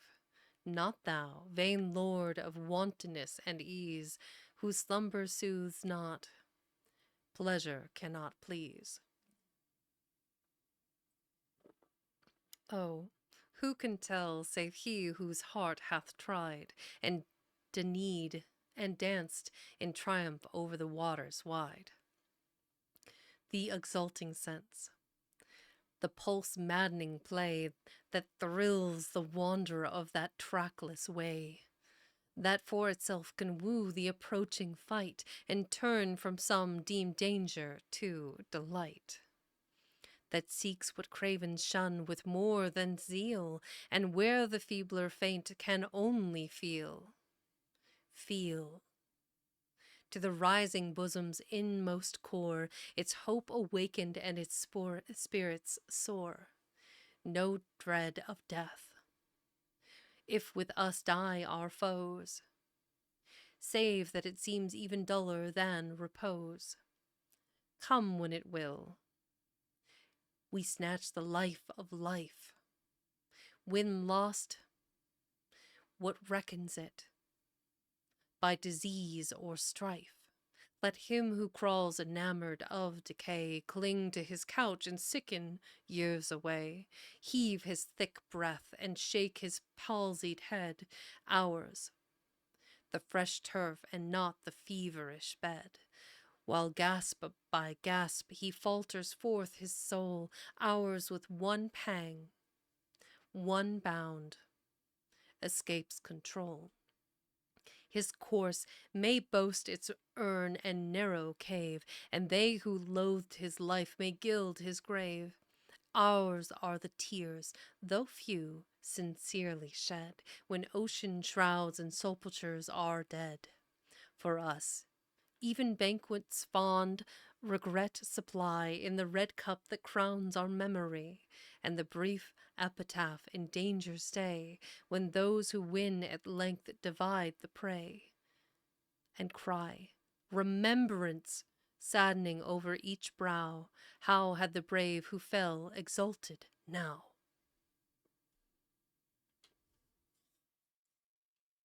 I do believe we're on to our next section. So, as a friendly reminder, kind of between sections, because there's not actually chapters in this book, the selected works or the selected poems of Lord Byron. As a friendly reminder, hydrate, caffeinate, snack, do that good old-fashioned care package. I'm reminding you, my dear listeners, because I myself occasionally need to stretch and stay hydrated. Drink water. Yep. Become moist. I still, to this day, think that that is one of the funniest sound alerts that I've found. Easily. Very easily the funniest. I gotta tell you, doing these streams, I drink more water while reading than I do over the course of the entire day during that 3 hours. It's like easily 64 ounces in a 3-hour span. It's so fast.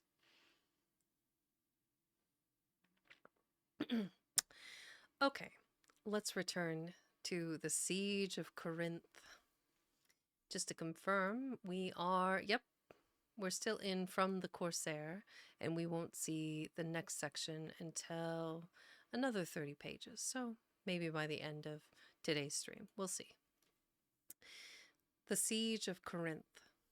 In the year since Jesus died for men, 1800 years and 10, we were a gallant company, riding over land and sailing over sea. Oh, but we went merrily.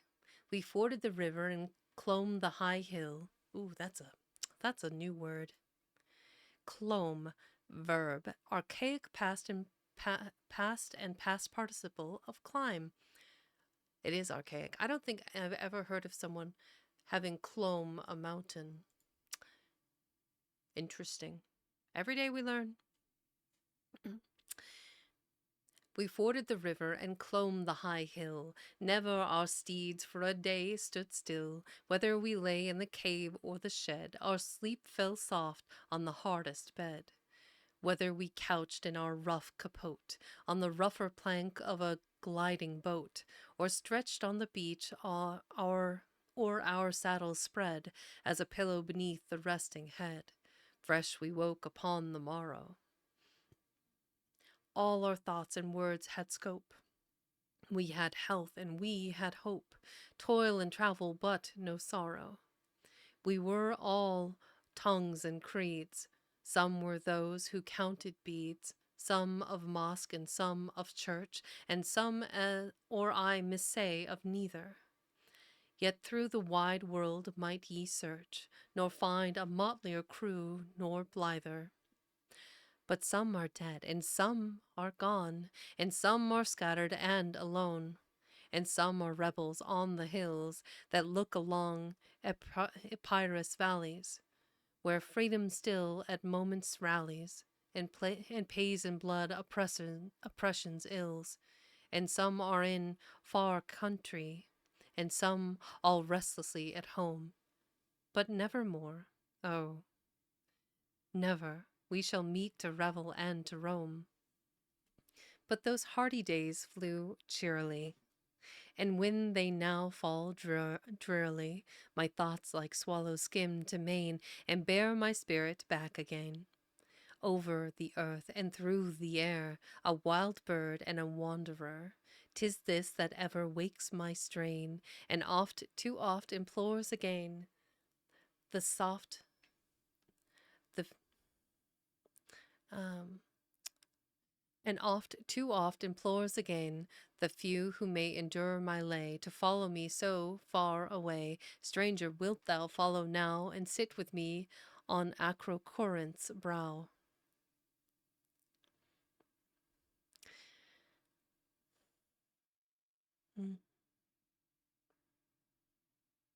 Coordinating that. There we go.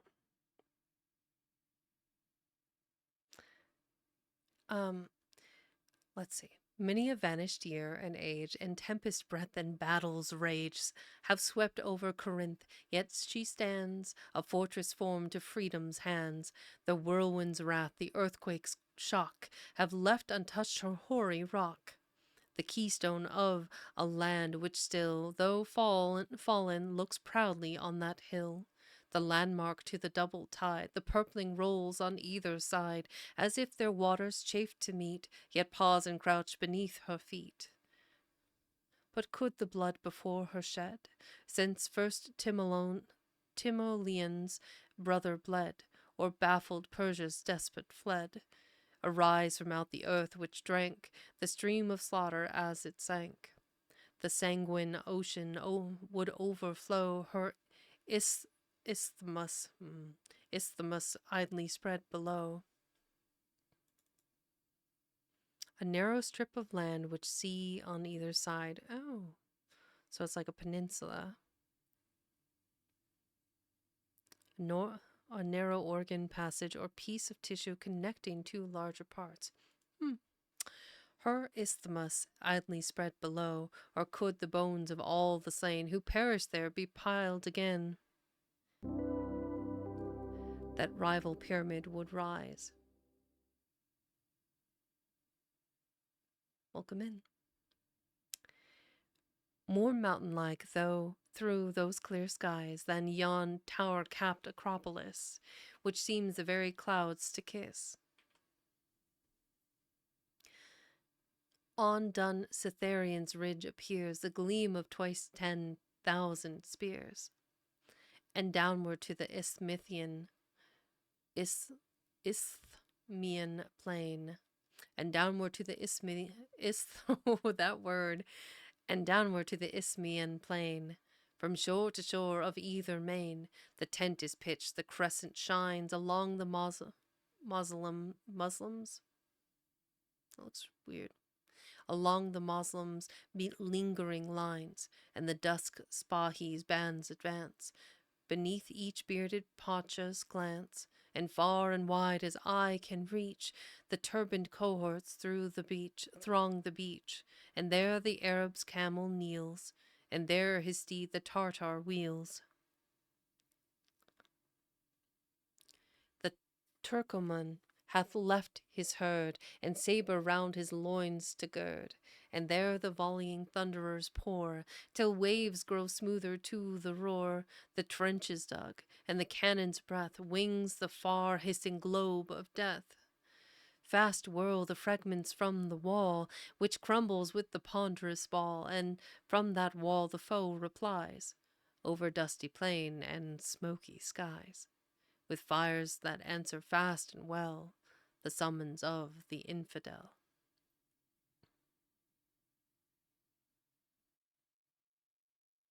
Don't forget to stretch! You're right, Tiger Faye. All the things, Tiger Faye. All the things. I need more caffeine. My blood is not thin enough. You're just making sure I have everything. I gotcha.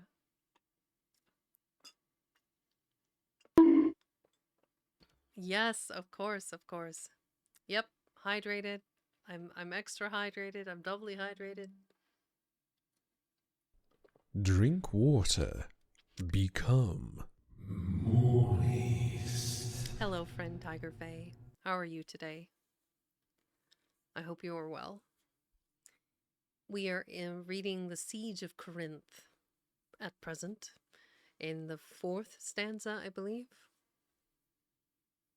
No, the 3rd stanza.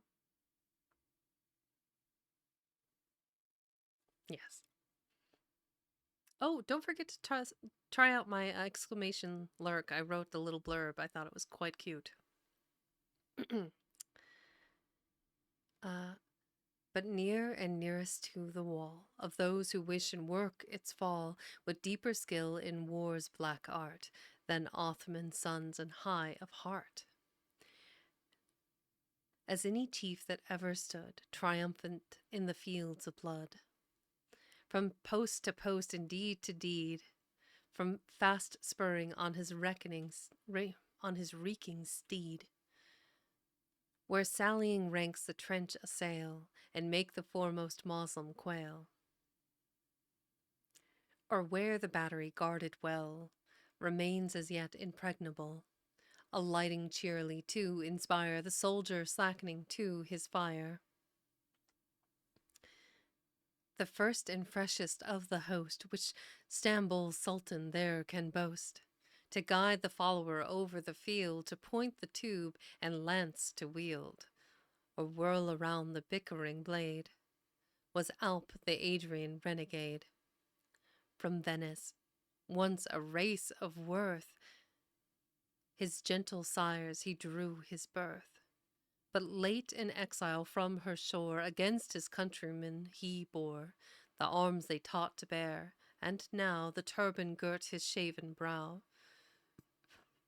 Though many a change had Corinth passed, with Greece to Venice rule at last, and here before her walls with those to Greece and Venice equal foes, he stood a foe, with all the zeal which young and fiery converts feel, within whose heated bosom throngs the memory of 1,000 wrongs.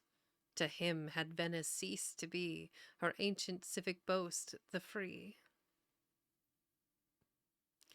And in the palace of St. Mark, unnamed accusers in the dark, within the lion's mouth had placed a charge against him, uneffaced.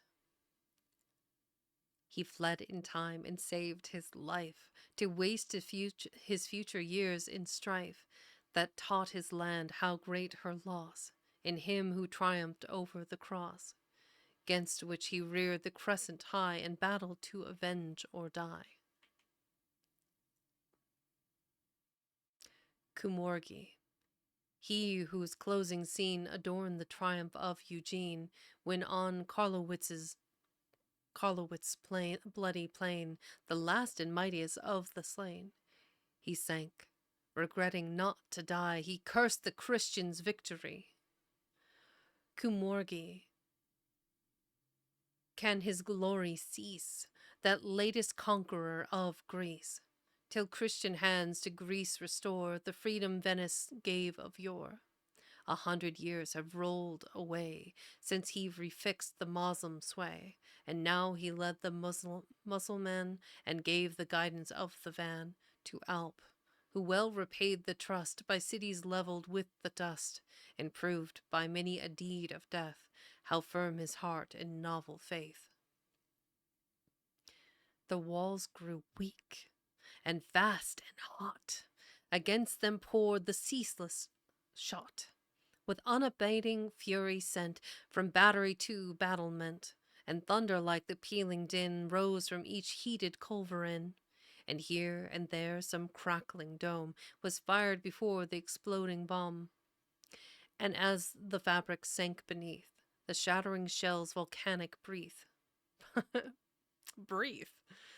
The shattering shells volcanic breath, in red and breathing columns flashed, the flame as loud the ruin crashed, or into countless meteors driven, its earth stars melted into heaven, whose clouds that day grew doubly dim, impervious to the hidden sun. Whose clouds that day grew doubly dun, impervious to the hidden sun, with volumed smoke that slowly grew to one wide sky of sulphurous hue. But not for vengeance, long delayed, alone did Alp the renegade, the Moslem warrior sternly teach. His skill to pierce the promised breach. Within these walls a maid was pent, his hope would win without consent of that inexorable sire, whose heart refused him in its ire. When Alp beneath his Christian name her virgin hand aspired to claim, in happier mood and earlier time, while unimpeached for traitorous crime.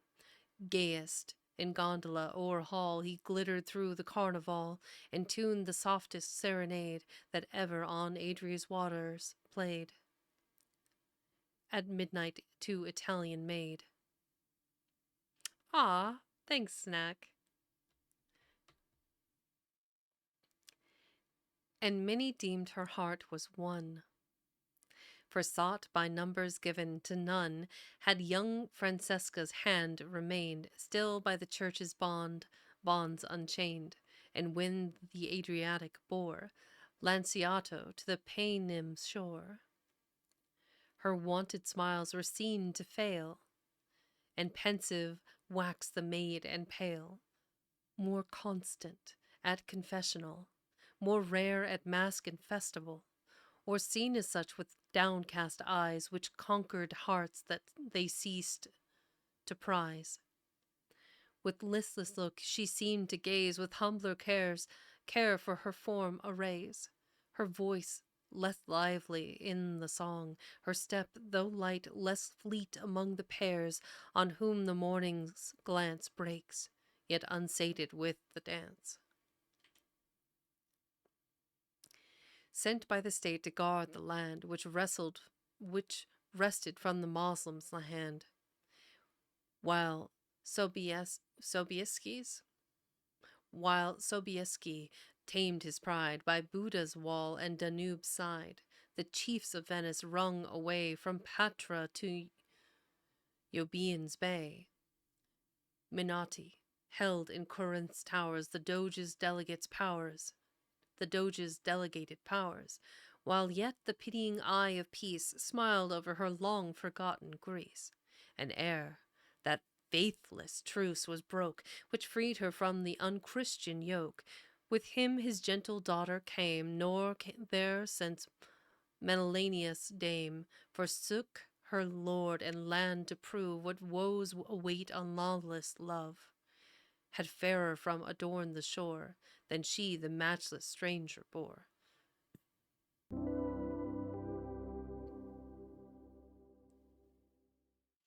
Fa and a half, huh? Big fan. Love Fa. The wall is rent, the ruins yawn. And with tomorrow's earliest dawn, over the disjointed mass shall vault the foremost of the fierce assault. The bands are ranked, and the chosen van of Tartar and of Mussulman. The full of hope misnamed forlorn, who hold the thought of death in scorn, and win their way with falchions' force, or pave the path with many a corpse? I feel like that should have been corpse. Or pave the path with many a course, over which the following brave may rise, their stepping stone, the last who dies.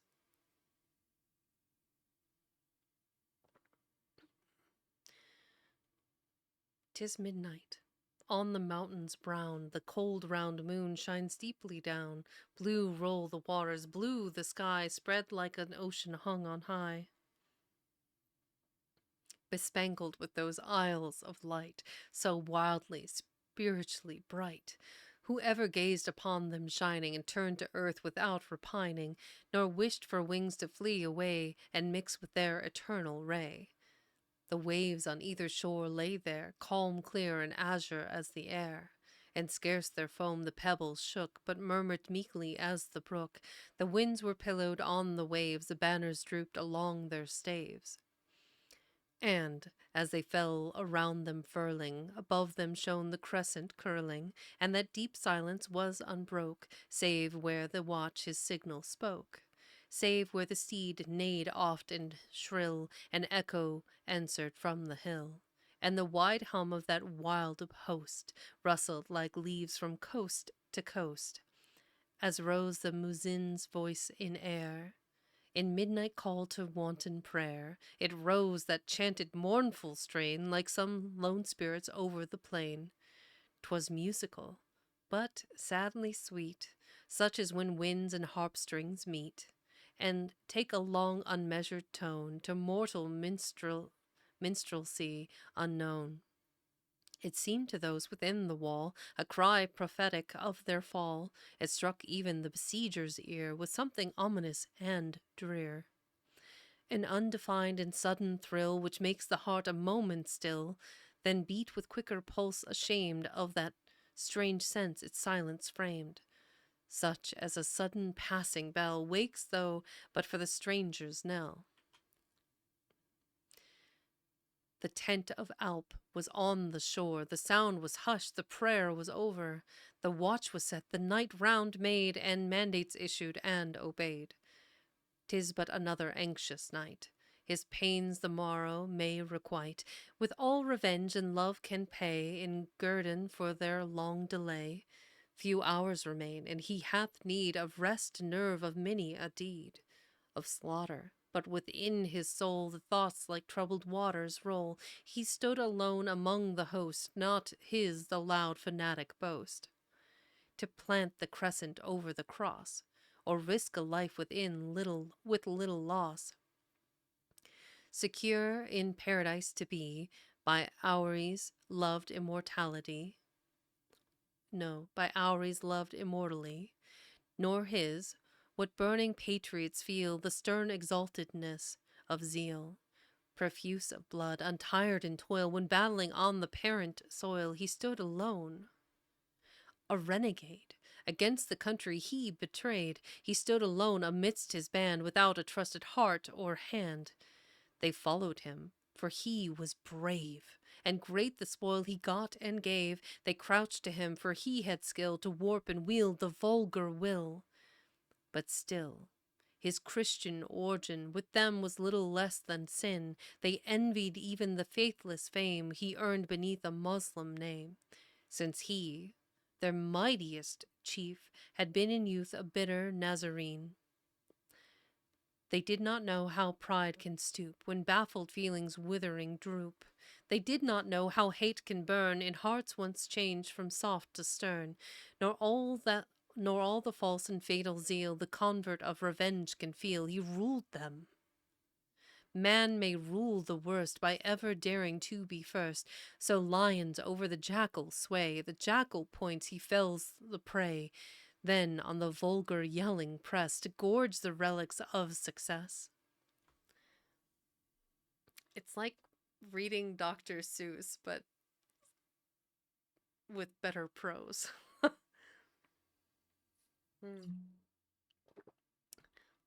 Friendly reminder, don't forget to hydrate. His head grows fevered, and his pulse, the quick successive throbs convulse. In vain from side to side he throws his form in courtship of repose. Or if he dozed, a sound, a start, awoke him with a sunken heart, the turban on his hot brow pressed, the mail weighed lead-like on his breast, though oft and long beneath its weight. Upon his eyes had slumber sate, without or couch or canopy, except a rougher field and sky, than now might yield a warrior's bed, than now along the heaven was spread.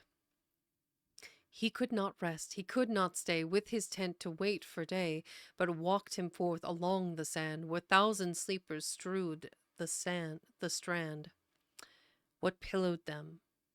And why should he be more wakeful than the humblest be, since more their peril, worse their toil, and yet they fearless dream of spoil, while he alone, where thousands passed, a night of sleep perchance their last, in sickly vigil wandered on, and envied all he gazed upon. He felt his soul become more light beneath the freshness of the night. Cool was the silent night, though calm, and bathed his brow with airy balm. behind the camp. Before him lay, in many a winding creek and bay, Lepanto's Gulf, and on the brow of Delphi's hill unshaken snow, high and eternal, such as shone through 1,000 summers brightly gone. Along the gulf, the mount, the climb, it will not melt like man to time. Tyrant and slave are swept away, less form to wear before the ray, but that white veil, the lightest, frailest, which on the mighty mount thou hailest, while tower and tree are torn and rent, shines over its craggy battlement. In form a peak, in height a cloud, in texture like a hovering shroud, thus high by parting freedom spread, as from her fond abode she fled, and lingered on the spot, where long her prophet spirit spake in song. Oh, still her step at moments falters over withered fields and ruined altars, and fain would wake in souls too broken by pointing to each glorious token. But vain her voice, till better days dawn and those yet remembered rays, which shone upon the Persian flying and saw the Spartan smile in dying. Not mindless of these mighty times was Alp, despite his flight and crimes, and though this night as on he wandered, and over the past and present pondered, and thought upon the glorious dead, who there in better cause had bled, he felt how faint and feebly dim the fame that could accrue to him, who cheered the band and waved the sword, a traitor in a turbaned horde, and led them to the lawless siege, whose best success was sacrilege. Not so had those his fancy numbered, the chiefs whose dust around him slumbered. Their phalanx marshalled on the plain, whose bulwarks were not then in vain. They fell devoted, but undying. The very gale their names seemed sighing, the waters murmured of their name, the woods were peopled with their fame. The silent pillar, lone and gray, claimed kindred with their sacred clay. Their spirits wrapped the dusky mountain, their memory sparkled over the fountain, the meanest rill, the mightiest river, rolled, mingling with their fame forever. Despite of every yoke she bears, that land is glory's still and theirs. 'Tis still a watchword to the earth, when man would do a deed of worth, he points to Greece and turns to tread, so sanctioned on the tyrant's head. He looks to her and rushes on where life is lost or freedom won. Still, by the shore Alp mutely mused, and wooed the freshness night diffused. There shrinks no ebb in that tideless sea, which changeless rolls eternally. So the wildest of waves, in their angriest mood, scarce break on the bounds of the lands for a rood, and the powerless moon beholds them flow, heedless if she come or go. Heedless if she come or go. Calm or high, in main or bay, no, on their course she hath no sway. The rock unworn its base doth bear, the looks over the surf, but it comes not there. And the fringe of the foam may be seen below, on the line that is left long ages ago.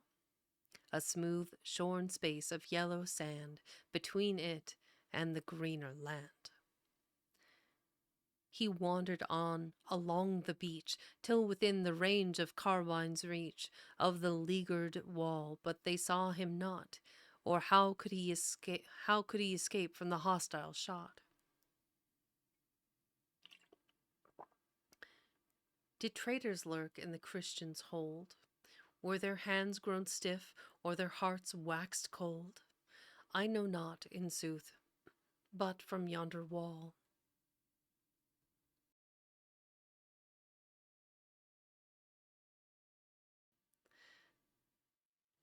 There flashed no fire, and there hissed no ball.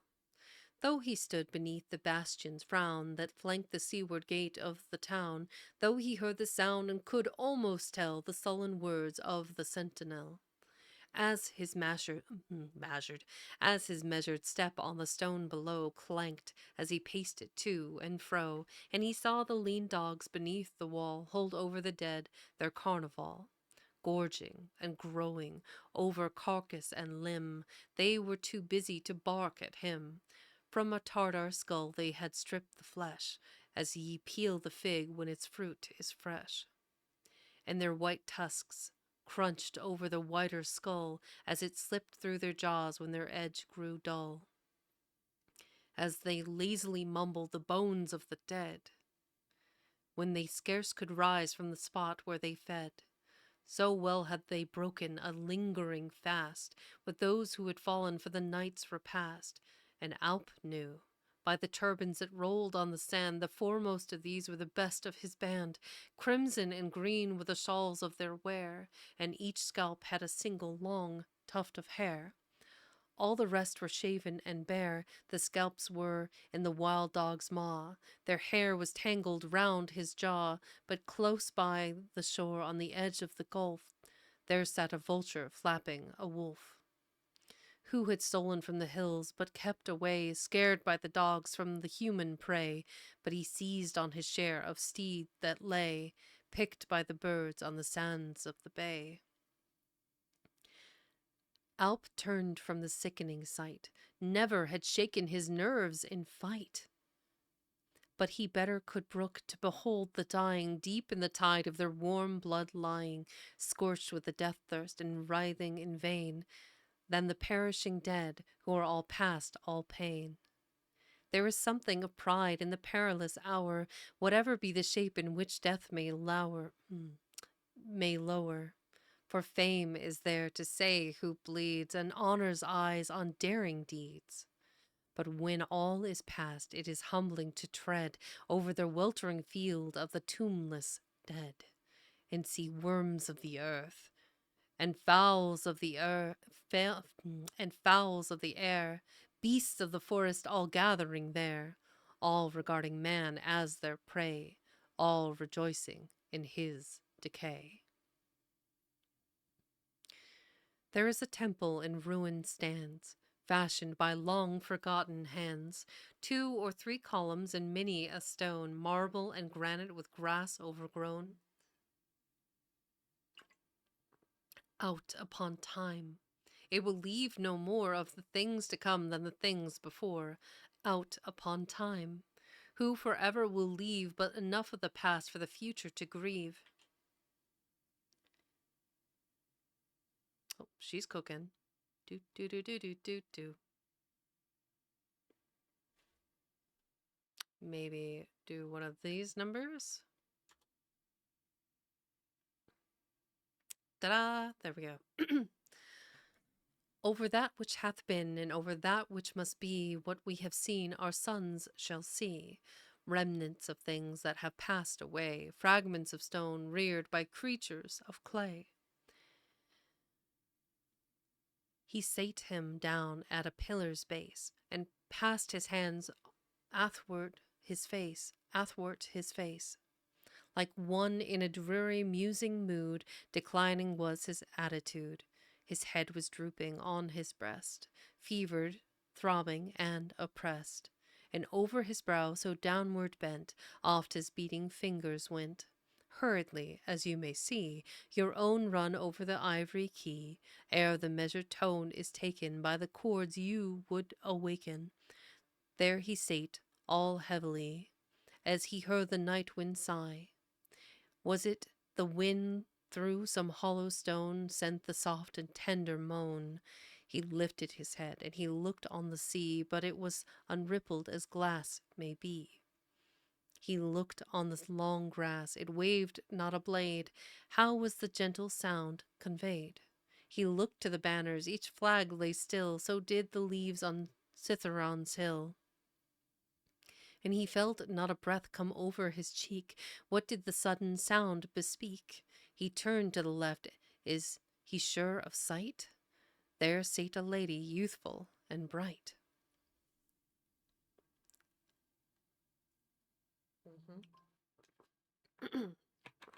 I'm trying. Whew. It's a little rough. We'll do our best. I dropped something and I don't know what it was. I'll figure it out later.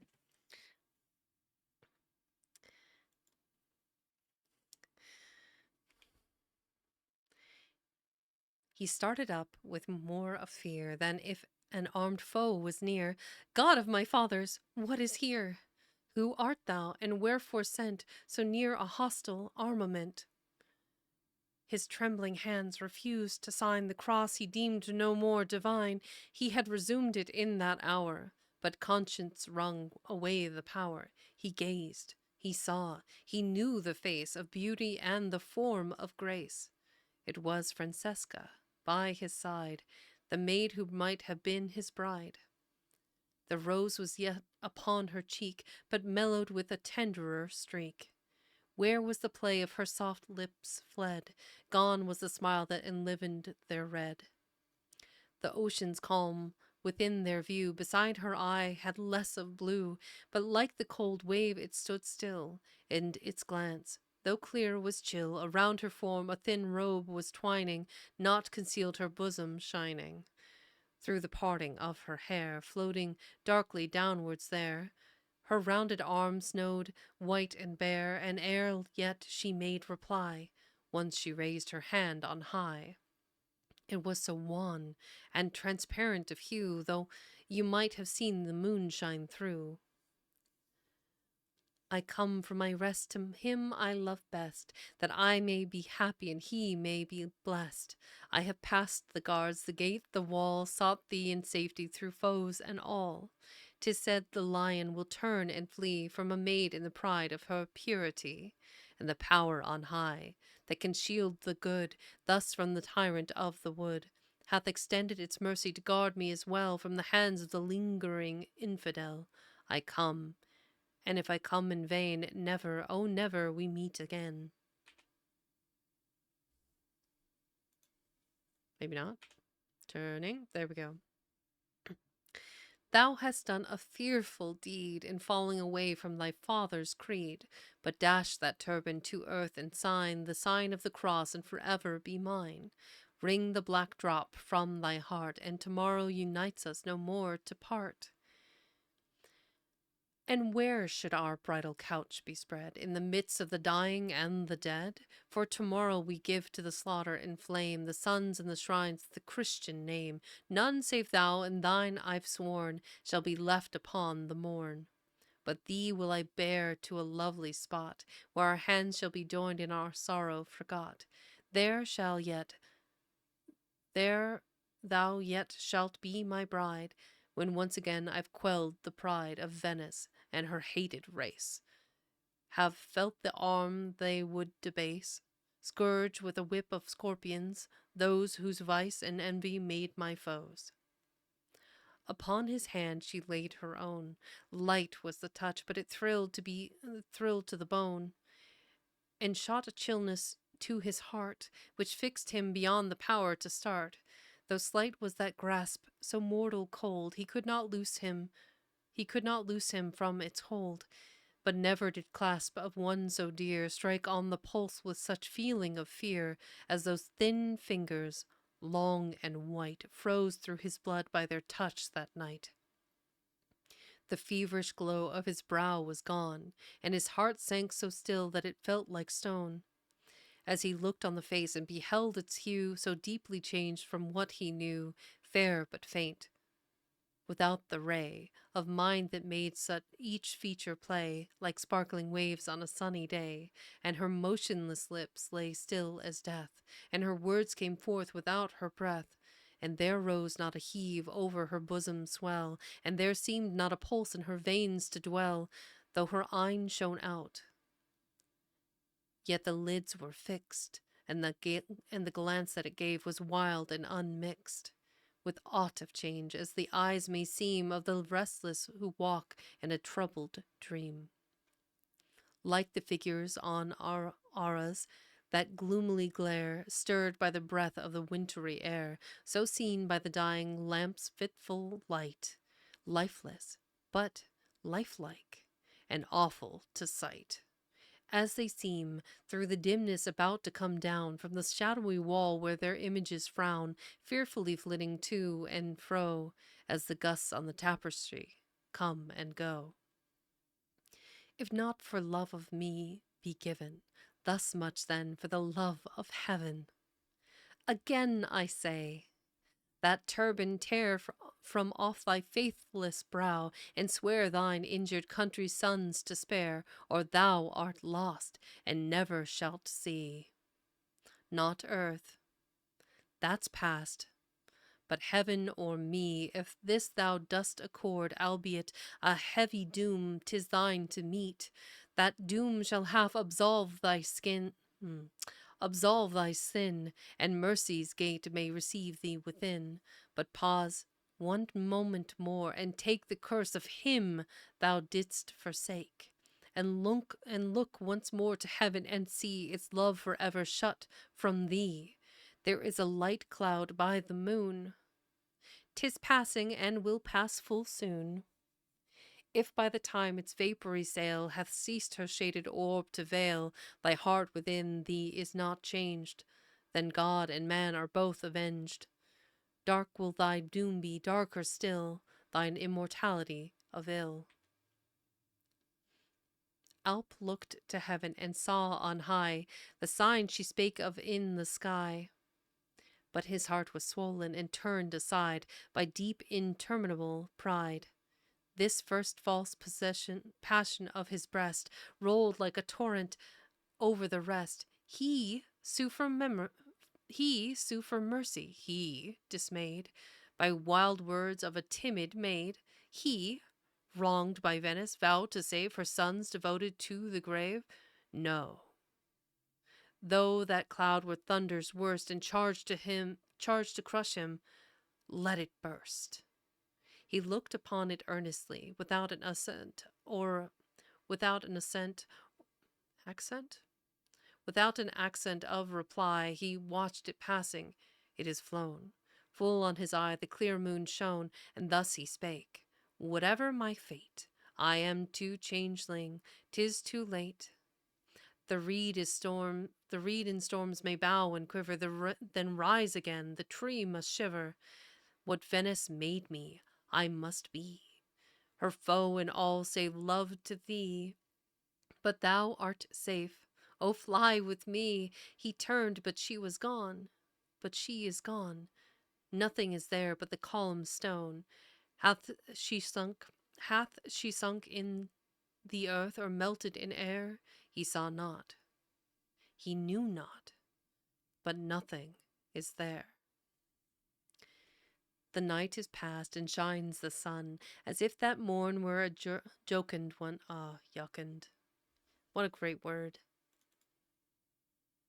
Adjective, a cheerful and light-hearted. The night is past, and shines the sun, as if the morn was jocund one. Lightly and brightly breaks away the morning from her mantle grey, and the noon will look on sultry day. Hark to the trump and the drum, and the mournful sound of the barbarous horn, and the flap of the banners that fit as they're born, and the neigh of the steed, and the multitude's hum, and the clash and the shout, They come! They come!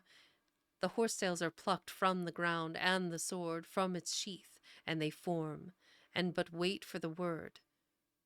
Tartar and Spahi and Turcoman, strike your tents and throng to the van. Mount ye, spur the plain, that the fugitive may flee in vain.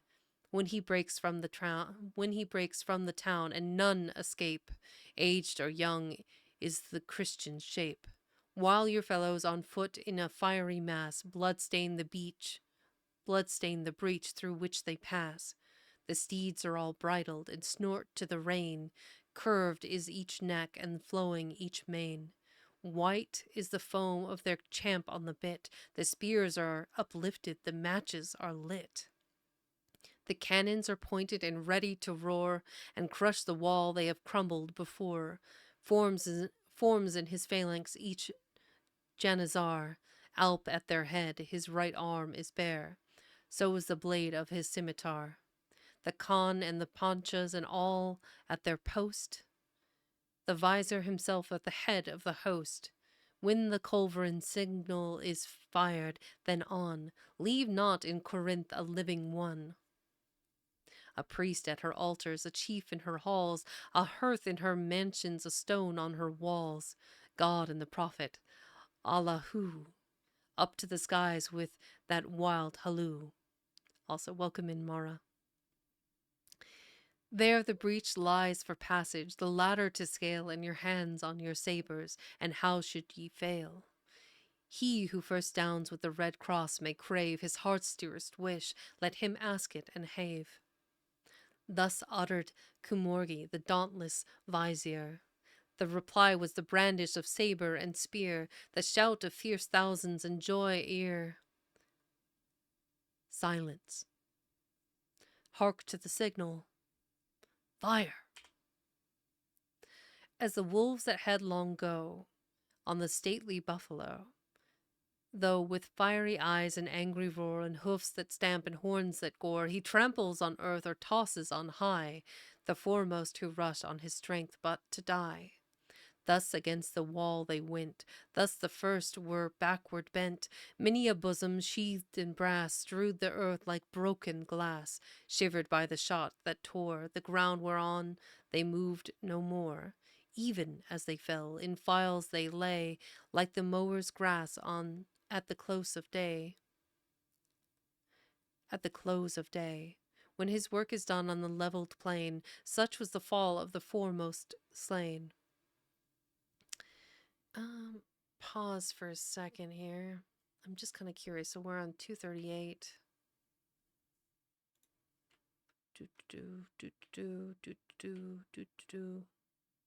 Okay, there is an end in sight, but not before.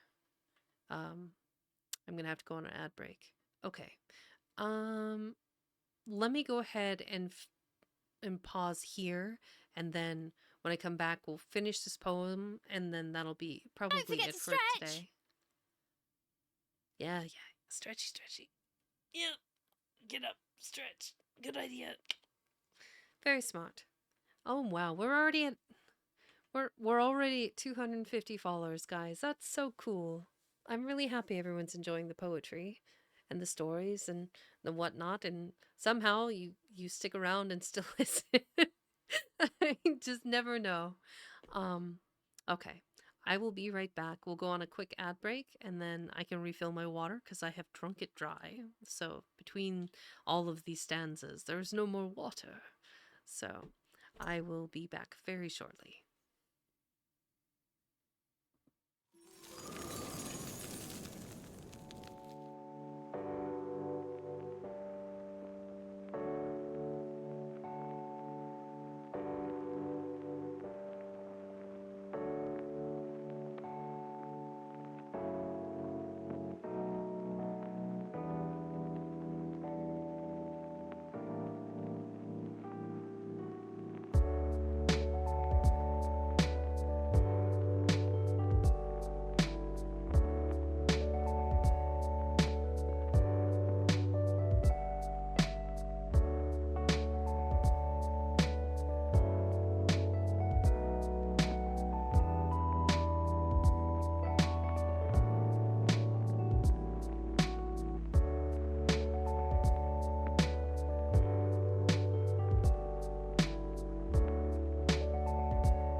Okay, and we're back. So, thank you, each of you that stuck around during the ad break. I know that those aren't the best or the most exciting, um, but I do need periodic breaks, and Twitch has their algorithmic things. Whatever. Anyway, let's get started here on 24. And I do believe there's about 10 more pages left, and then we'll be done for today. As the spring tides gotta get in the rhythm of it, Jiminy. As the spring tides with heavy plash? Is that a word? Am I reading that correctly? Let me clear off my glasses, just in case here. Try again. As the spring tides with heavy plash from the cliffs invading dash, huge fragments sapped by the ceaseless flow, till white and thundering down they go. Like the avalanche's snow on the alpine vales below, thus at length outbreathed and worn, Corinth's sons were downward borne. By the long and oft renewed charge of the Moslem multitude, in firmness they stood, and in masses they fell, heaped by the host of the infidel. Hand to hand and foot to foot, nothing there save death was mute. Stroke and thrust and flash and cry for quarter, for victory, mingle there with the volleying thunder which makes the distant cities wonder how the sounding battle goes, if with them or for their foes, if they must mourn or may rejoice in that annihilating voice which pierces the deep hills through and through with an echo dread and new. You might have heard it on that day over Salamis and Megara. We have heard the hearers say, even unto Piraeus Bay. From the point of encountering blades to the hilt, sabres and swords with blood were gilt. But the rampart is won, and the spoil begun, and all but the after carnage done. Shriller shrieks, now mingling come from within the plundered dome. Hark to the haste of flying feet that splash in the blood of the slippery street. But here and there, where vantage ground against the foe may still be found, desperate groups of 12 or 10 make a pause and turn again, with banded backs against the wall, fiercely stand or fighting fall. There stood an old man. His hairs were white, but his veteran arm was full of might. So gallantly bore he the brunt of the fray, the dead before him on that day in a semicircle lay. Still he combated unwounded, though retreating unsurrounded. Many a scar of former fight lurked beneath his corslet bright. But of every wound his body bore, each and all had been taken before. Though aged, he was so iron of limb, few of our youth could cope with him, and the foes, whom he singly kept at bay, outnumbered his thin hairs of silver gray. From right to left his sabre swept, many an Othman mother wept, sons that were unborn when dipped his weapon first in Moslem gore. Ere his years could count a score, of all he might have been the sire, who fell that day beneath his ire. For sonless, left long years ago, his wrath made many a childless foe. And since the day when in the strait his only boy had met his fate, his parents' iron hand did doom more than a human hecatomb. If shades of I gotta know what that word is. Hecatomb. In ancient Greece or Rome, a great public sacrifice. Oh. Thank you, Silverlink. More than a human hecatomb, if shades by carnage be appeased, Patroclus, Patroclus' spirit less was pleased than his Menottes' son who died, where Asia's bounds and ours divide. Buried he lay, where thousands before, for thousands of years, were inhumed on the shore. What of them is left to tell, where they lie and how they fell? Not a stone on their turf, nor a bone in their graves, but they live in the verse that immortality saves. Hark to the Allah shout, a band of the Mussulman, bravest and best is at hand. Their leader's nervous arm is bare, swifter to smite and never to spare. Unclothed to the shoulder, it waves them on. Thus is the fight, is he ever known? Others a gaudier garb may show, to tempt the spoil of the greedy foe. Many a hand on a richer hilt, but none on a steel more ruddily gilt. Many a loftier turban may wear, Alp is but known by the white arm bare. Look through the thick of the fight, 'tis there. There is not a standard on that shore, so well advanced the ranks before. There is not a banner in Moslem war will lure the Delhi's half so far. It glances like a falling star, wherever that mighty arm is seen, the bravest be, or late have been. There the craven cries for quarter, vainly to the vengeful Tartar, or the hero, silent lying, scorns to yield a groan in dying, mustering his last feeble blow 'gainst the nearest levelled foe, though faint beneath the mutual wound, grappling on the gory ground. Still the old man stood erect, and Alp's career a moment checked. Yield thee, Menotti, quarter take for thine own, thy daughter's sake. Never, renegado, never, though the life of thy gift would last forever. Francesca, oh, my promised bride, must she too perish by thy pride? She is safe. Where? Where? In heaven, from whence thy traitor soul is driven.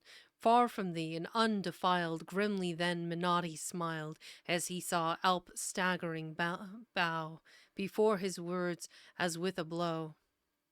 O God, when died she? Yesternight. Nor weep I for her spirit's flight. None of my pure race shall be slaves of Mahomet and thee. Come on. That challenge is in vain. Alp's already with the slain. While Menotti's words were wreaking more revenge and bitter speaking than his falchion's point had found, had the time allowed to wound.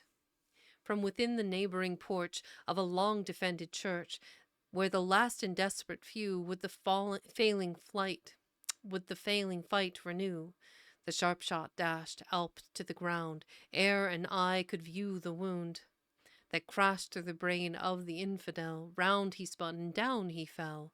A flash like fire within his eyes blazed as he bent no more to rise, and then eternal darkness sunk through all the palpitating trunk. Naught of life left, save a quivering where his limbs were slightly shivering. They turned him on his back, his breast and brow were stained with gore and dust, and through his lips the lifeblood oozed from its deep veins lately loosed. But in his pulse there was no throb, nor on his lips one dying sob. Sigh, nor word, nor struggling breath heralded his way to death, ere his very thought could pray.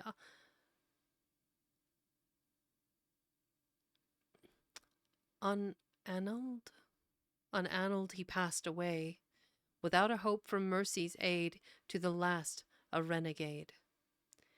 Fearfully the yell arose of his followers and his foes, these in joy, in fury those, then again in conflict mixing, clashing swords and spears transfixing, interchanged the blow and thrust, hurling warriors in the dust. Street by street, and foot by foot, still Menotti dares dispute the latest portion of the land left beneath his high command. With him, aiding heart and hand, the remnant of his gallant band, still the church is tenable, whence issued late the fated ball that half avenged the city's fall, when Alp her fierce assailant fell. Thither, bending sternly back, they leave before a bloody track, and with their faces to the foe, dealing wounds with every blow, the chief and his retreating train, joined to those within the fane. There they yet may breathe a while, sheltered by the massy pile.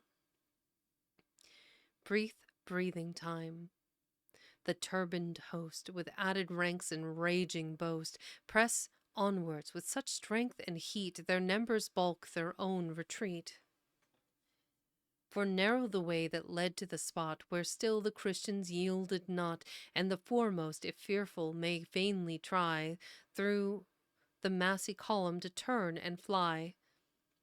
They perforce must do or die. They die. But ere their eyes could close, avengers over their bodies rose. Fresh and furious fast they fill the ranks unthinned, though slaughtered still. And faint the weary Christians wax before the still renewed attacks. And now the Ottomans gain the gate, still resist its iron weight. And still, all deadly aimed and hot, from every crevice comes the shot. From every shattered window pour the volleys of the sulphurous shower. But the portal, wavering, grows and weak. The iron yields, the hinges creak. It bends, it falls, and all is over. Lost Corinth may resist no more. Darkly, sternly, and all alone, Menotti stood over the altar stone. Madonna's face upon him shone, painted in heavenly hues above, with eyes of light and looks of love, and placed upon that unholy shrine to fix our thoughts on things divine. When pictured there, we kneeling see her and the boy God on her knee, smiling sweetly on each prayer to heaven as if to waft it there. Still she smiled. Even now she smiles, though slaughter streams along her aisles. Menotti lifted his aged eye and made the sign of a cross with a sigh. Then seized a torch which blazed thereby, and still he stood, while with steel and flame inward and onward the Mussulman came. The vaults beneath the mosaic stone contained the dead of ages gone. Their names were on the graven floor, but now illegible with gore. The carved crests and the curious hues, the varied marbles vain diffuse, where smeared and slippery, stained and strown, with broken swords and helms overthrown. There were dead above, and the dead below lay cold in many a coffined row. You might see them piled in sable state by a pale light through a gloomy grate. But war had entered their dark caves, and stored along the vaulted graves were her sulphurous treasures thickly spread in masses by the fleshless dead. Here, throughout the siege, had been the Christians' chiefest magazine. To these a late-formed train now led, Menotti's last and stern resource against the foe's overwhelming force. The foe came on, and few remain to strive, and those must strive in vain, for lack of further lives to slake. The thirst of vengeance now awake. With barbarous blows they gash the dead, and lop the already lifeless head, and fell the statues from their niche, and spoil the shrines of offerings rich. And from each other's rude hands rest the silver vessels saints had blessed. To the high altar on they go. Oh, but it made a glorious show. On its table still behold the cup of consecrated gold. Massy and deep, a glittering prize. Brightly it sparkles to plunderers' eyes. That morn it held the holy wine, converted by Christ to his blood so divine, which his worshippers drank at the break of day, to strive their souls ere they join in the fray. Still a few drops within it lay, and round the sacred table glow 12 lofty lamps in splendid row, from the purest metal cast, a spoil, the richest and the last. So near they came, the nearest stretched, to grasp the spoil he almost reached, when did when old Menotti's hand touched with the torch the train, 'tis fired.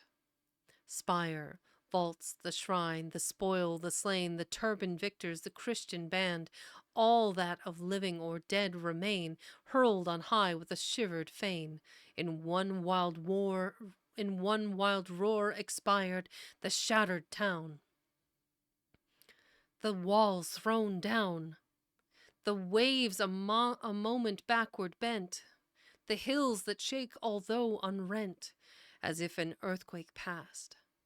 The thousand shapeless things all driven in cloud and flame and athwart the heaven by that tremendous blast. Proclaim the desperate conflict over on that too long afflicted shore. Up to the sky like rockets go all that mingled there below. Many a tall and goodly man scorched and shriveled to a span, when he fell to earth again like a cinder strewed the plain. Down the ashes showered like rain. Some fell in the gulf, which received the sprinkles with 1,000 circling wrinkles.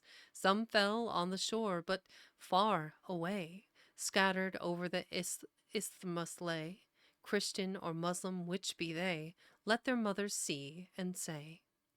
When in cradled rest they lay, and each nursing mother smiled on the sweet sleep of her child, little deemed she such a day who would rend those tender limbs away.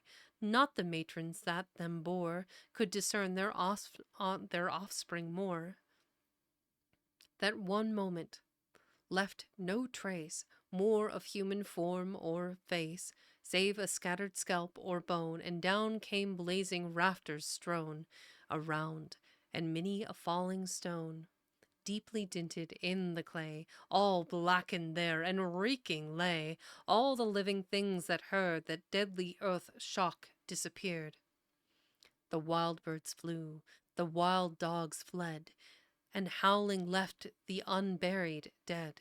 The camels from their keepers broke, the distant steer forsook the yoke, and nearer steed plunged over the plain and burst his girth and tore his rein.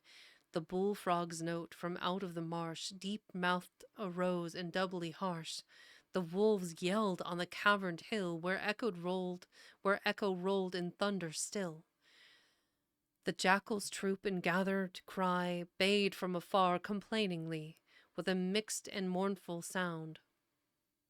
Like crying babe and beaten hound, with sudden wing and ruffled breast, the eagle left his rocky nest, and mounted nearer to the sun. The clouds beneath him seemed so dun, their smoke assailed his startled beak, and made him higher soar and shriek. Thus was Corinth lost and won. Epic. Oh man, that one was epic. Okay. My goodness. So the Prisoner of Chillon, that'll be the next section here. That was, you know how I guess I cursed myself at the beginning.